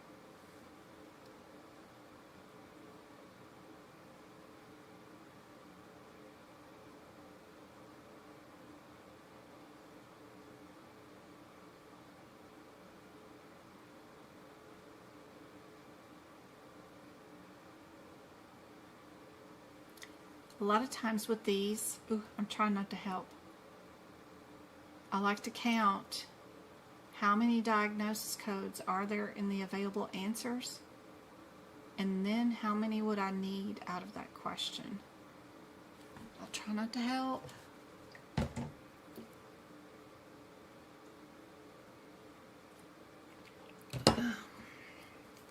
What do you guys think?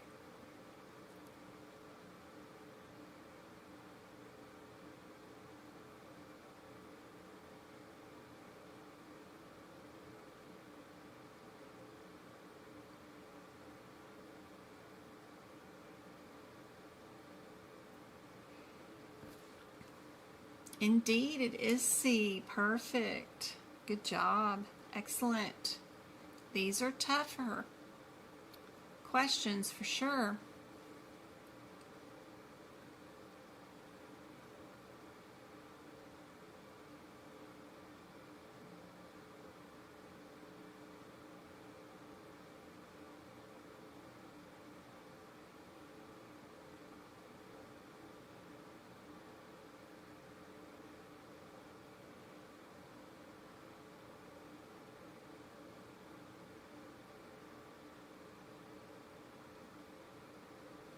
What do you guys think on this one? I wanted to buy the CPMA course and teach it too, but it was another $4,000 on the franchise. That was expensive, so maybe one of these days. I'd love to teach the course.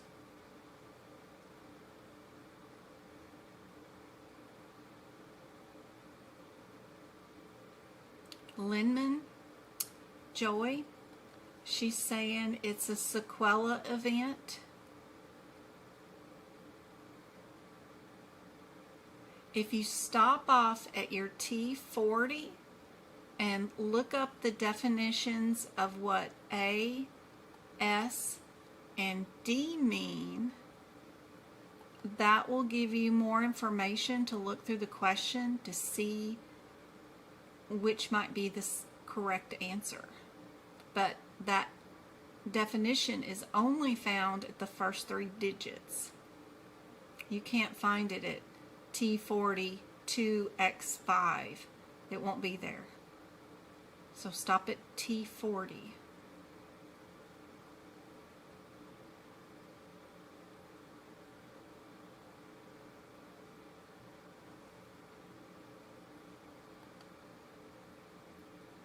You're doing instructor-led for CPMA, and it's not going as well as I had hoped. Aw, I came across your live, and I just understand you better. Aw, thanks, Jessica. I hope I can help you out.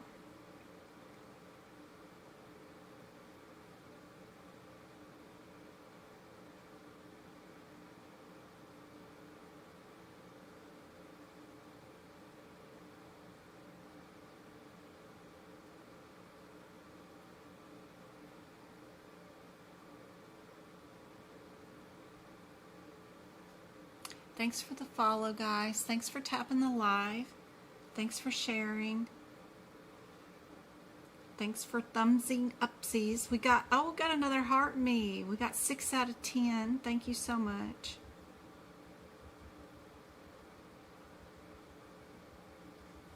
We got 32 shares. Oh my gosh. Wow. That went up fast. Thank you so much, guys. Yep. Medical auditor, that's right. The first set of questions, like the first 35 questions, are super easy. You know, can a doctor use a stamp for their signature? All those funny little silly questions, right?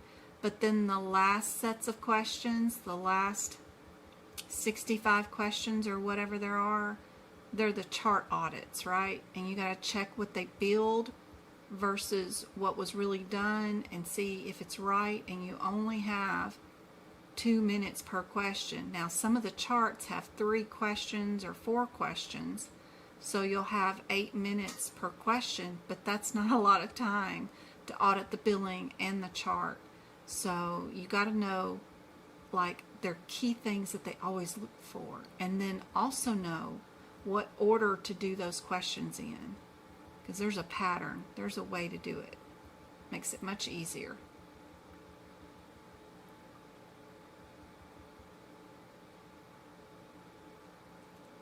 There you go, Davis. That's right. And CPMA does not come with an apprenticeship, so you don't need to do any practicode or anything else. It comes with a full certification. So, to know whether something is sequela or not, a patient needs to be considered healed and no further treatment. But something goes awry later on in their process of life where they develop a reoccurrence or something that they notice that goes back to the original treatment of whatever happened that is now coming back to fester, right? So has this patient been treated for their drug addiction and had their withdrawal symptoms completely treated and is now coming back for like a sequela visit, something that fell off the wagon or something and is back now, right? Or is this their initial treatment for withdrawals? Anybody want to change their answer now?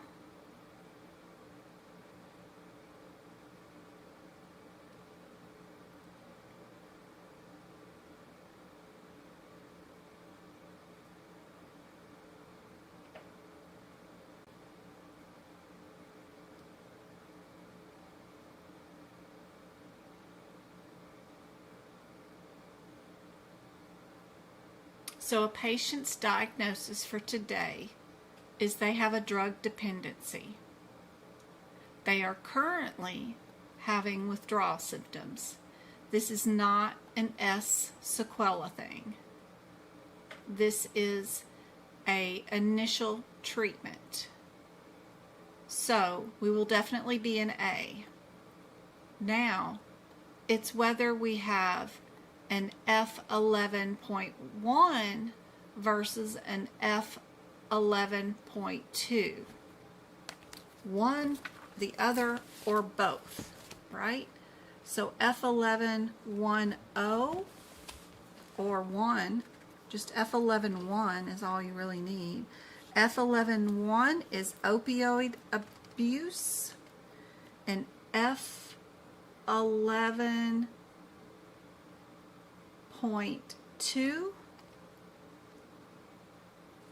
is opioid dependence. What did the doctor diagnose them with? A dependency, not abuse. So you know you are not the F11.10. You're only dependent. So it can only be the 2.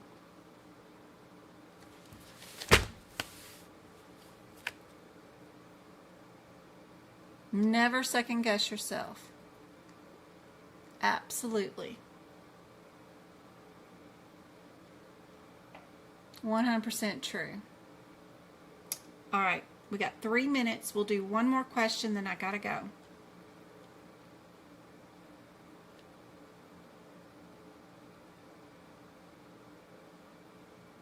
I'll try not to help.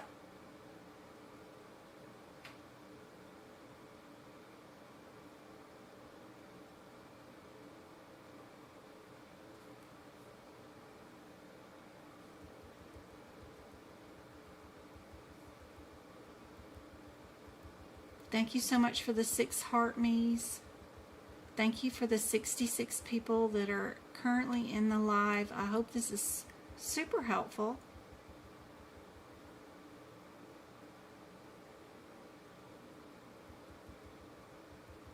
My class starts tomorrow with my students. I'm so excited. We're doing a CPC full course. Start tomorrow at 11. That won't be streamed. It'll just be on Zoom with them, but it's always fun. We always learn from each other.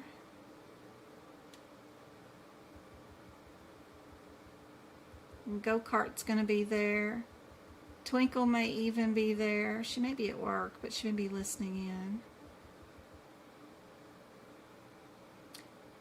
Don't forget, you guys can participate in the mock CPC exam this Sunday if you guys want to. The link to join in is on my website. Just go to medicalcodingbyjen.com and the link is right there on the main page. You'll see it for Sunday. We're going to do 75 practice exam questions that have not been seen before, done in 3 hours. What do you guys think is the answer for this one? My next class for free live lesson will be Monday, September 1st, because I have a course class starting tomorrow. I've got mock exam to present to a student who just finished my instructor-led course, who's taking their exam on Saturday. So I'm doing him a mock exam personally by myself Wednesday night. Thursday, I think, is just me time, but I was thinking about going live and doing CPMA with you guys, so maybe Thursday. Friday, I've got football game with my kiddo. Saturday, I need to prepare for Sunday's certification exam. I won't even sleep that night. I usually stay up all night making sure everything's prepared and ready.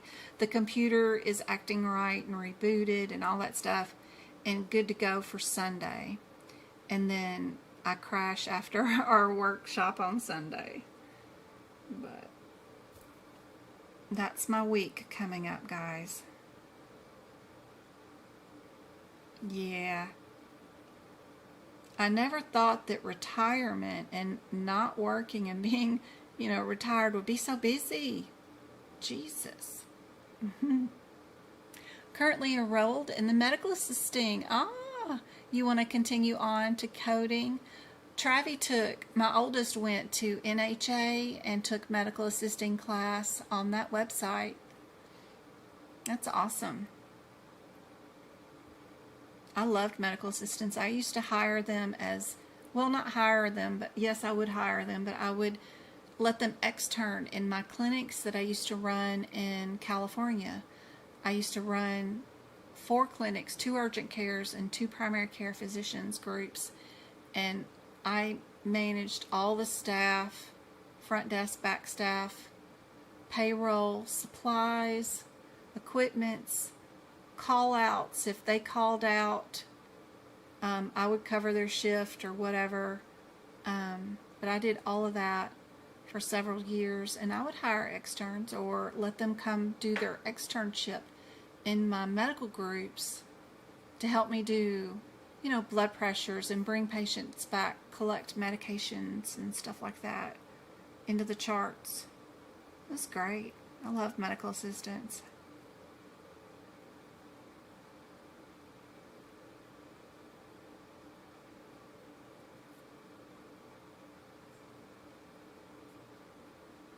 Oh, I got another heart me. Thank you so, so much. That is awesome. Thank you so much.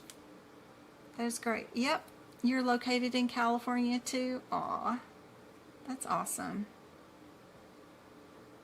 I covered San Bernardino County.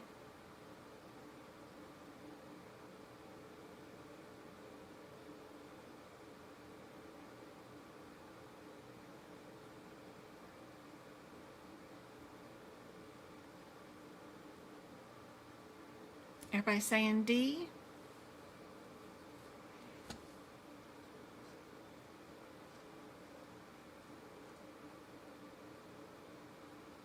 So,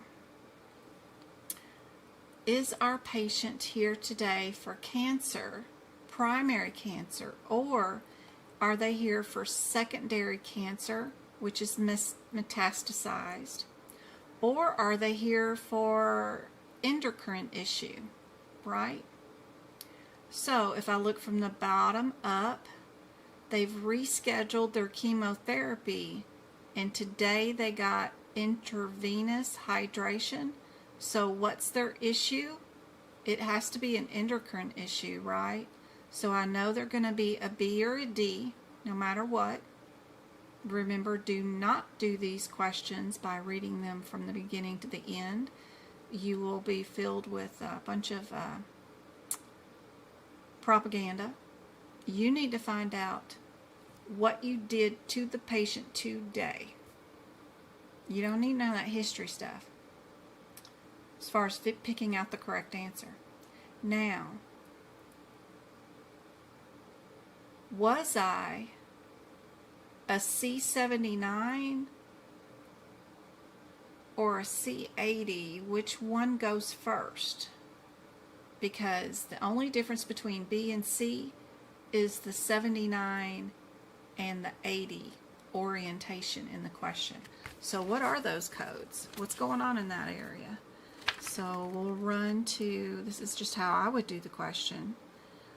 C79 is what?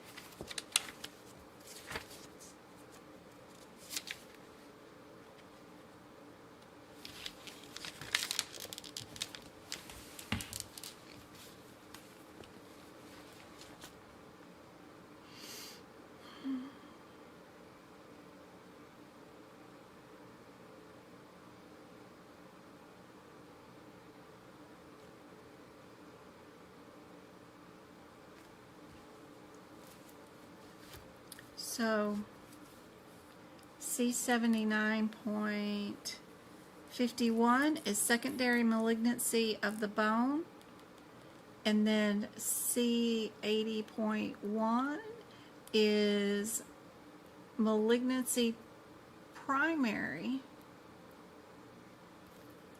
neoplasm unspecified.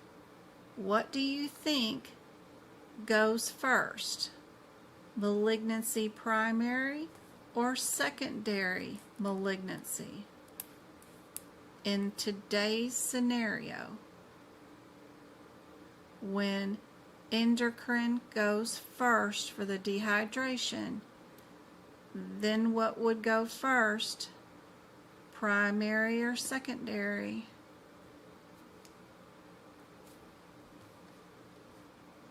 Their chemotherapy was because of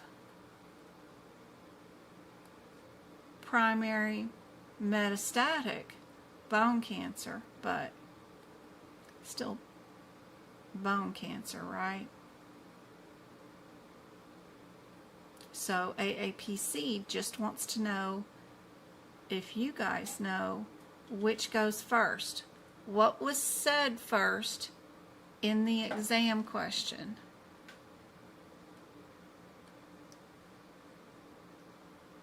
What was said first?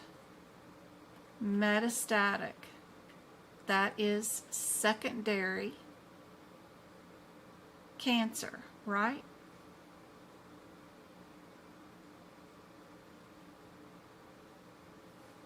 And then bone cancer, of course, is technically kind of sort of said secondly, right? I just always do what they say first, right? Metastatic is your C79, and then your bone cancer of unknown origin is C80. So you know your answer is B with this one. Yep.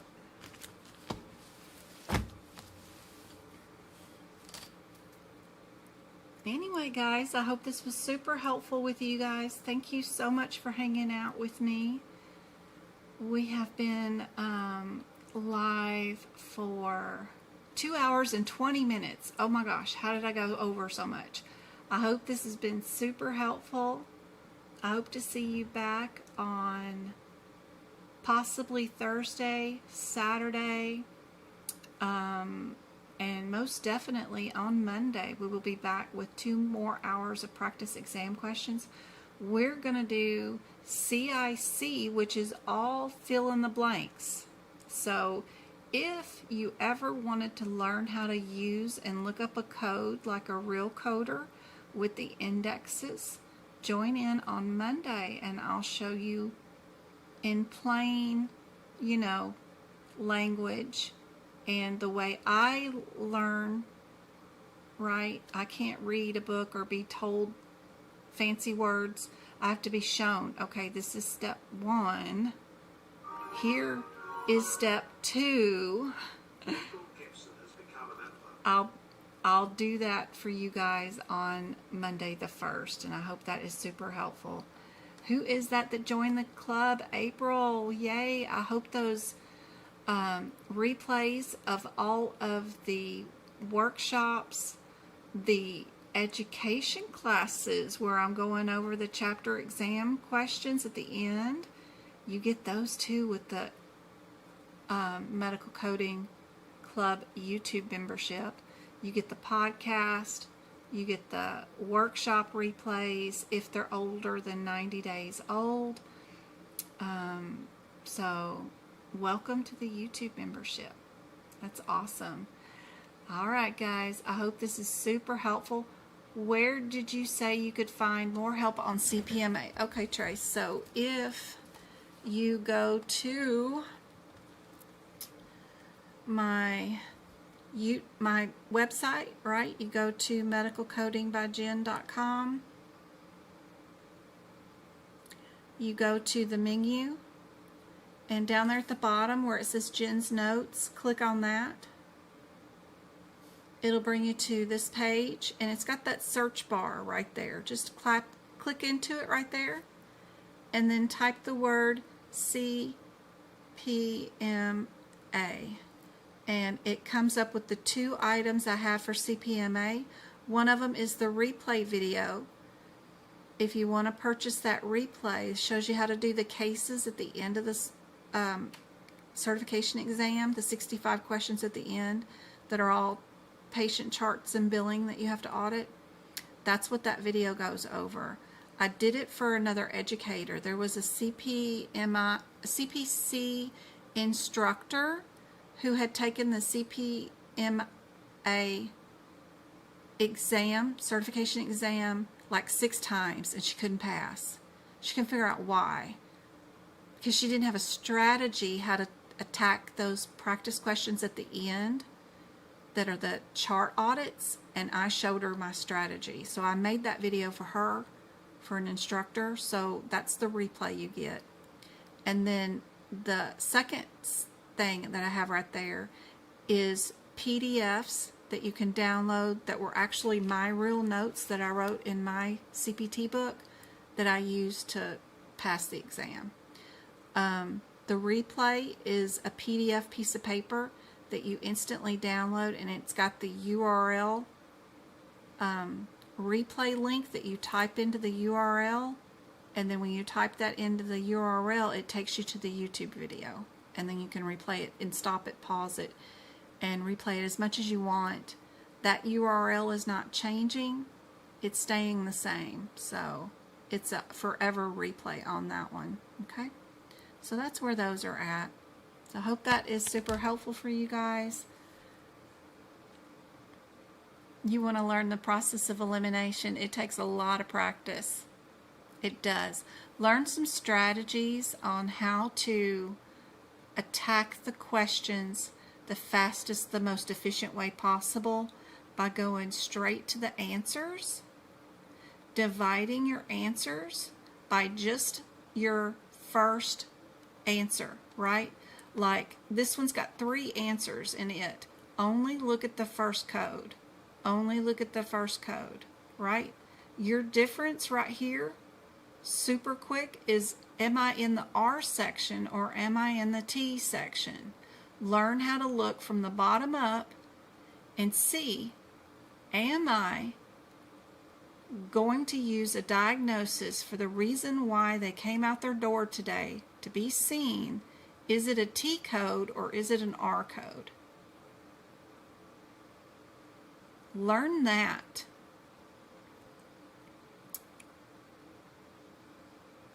That is super helpful. That way, if the process of elimination escapes your mind during exam day because of anxiety, you still have the skills of how to attack questions one step at a time in your head. Usually that doesn't get attacked so hardcore as process of elimination does with anxiety. Because if you just take one code at a time, you put answer A and D into one bucket, and then you put B and C into another bucket, and you think about just those two buckets and what you need to show up in the bottom of your question to decide if you're a 50-50 shot, right? That is super helpful. Just take it one step at a time, and you'll get down to the correct answer.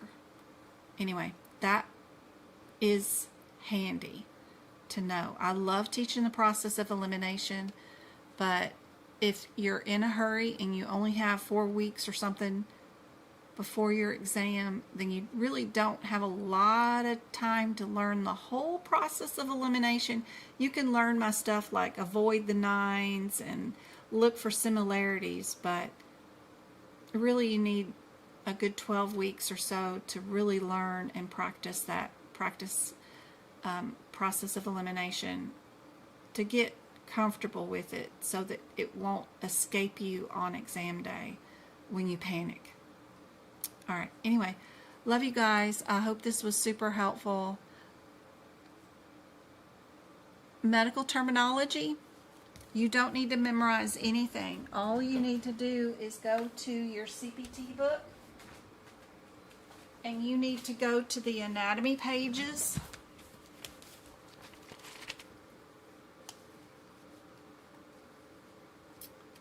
That are in the front of the chapter right before you code a set of codes, and you just need to write down the function of every part that is labeled. If it's labeled, what does that do?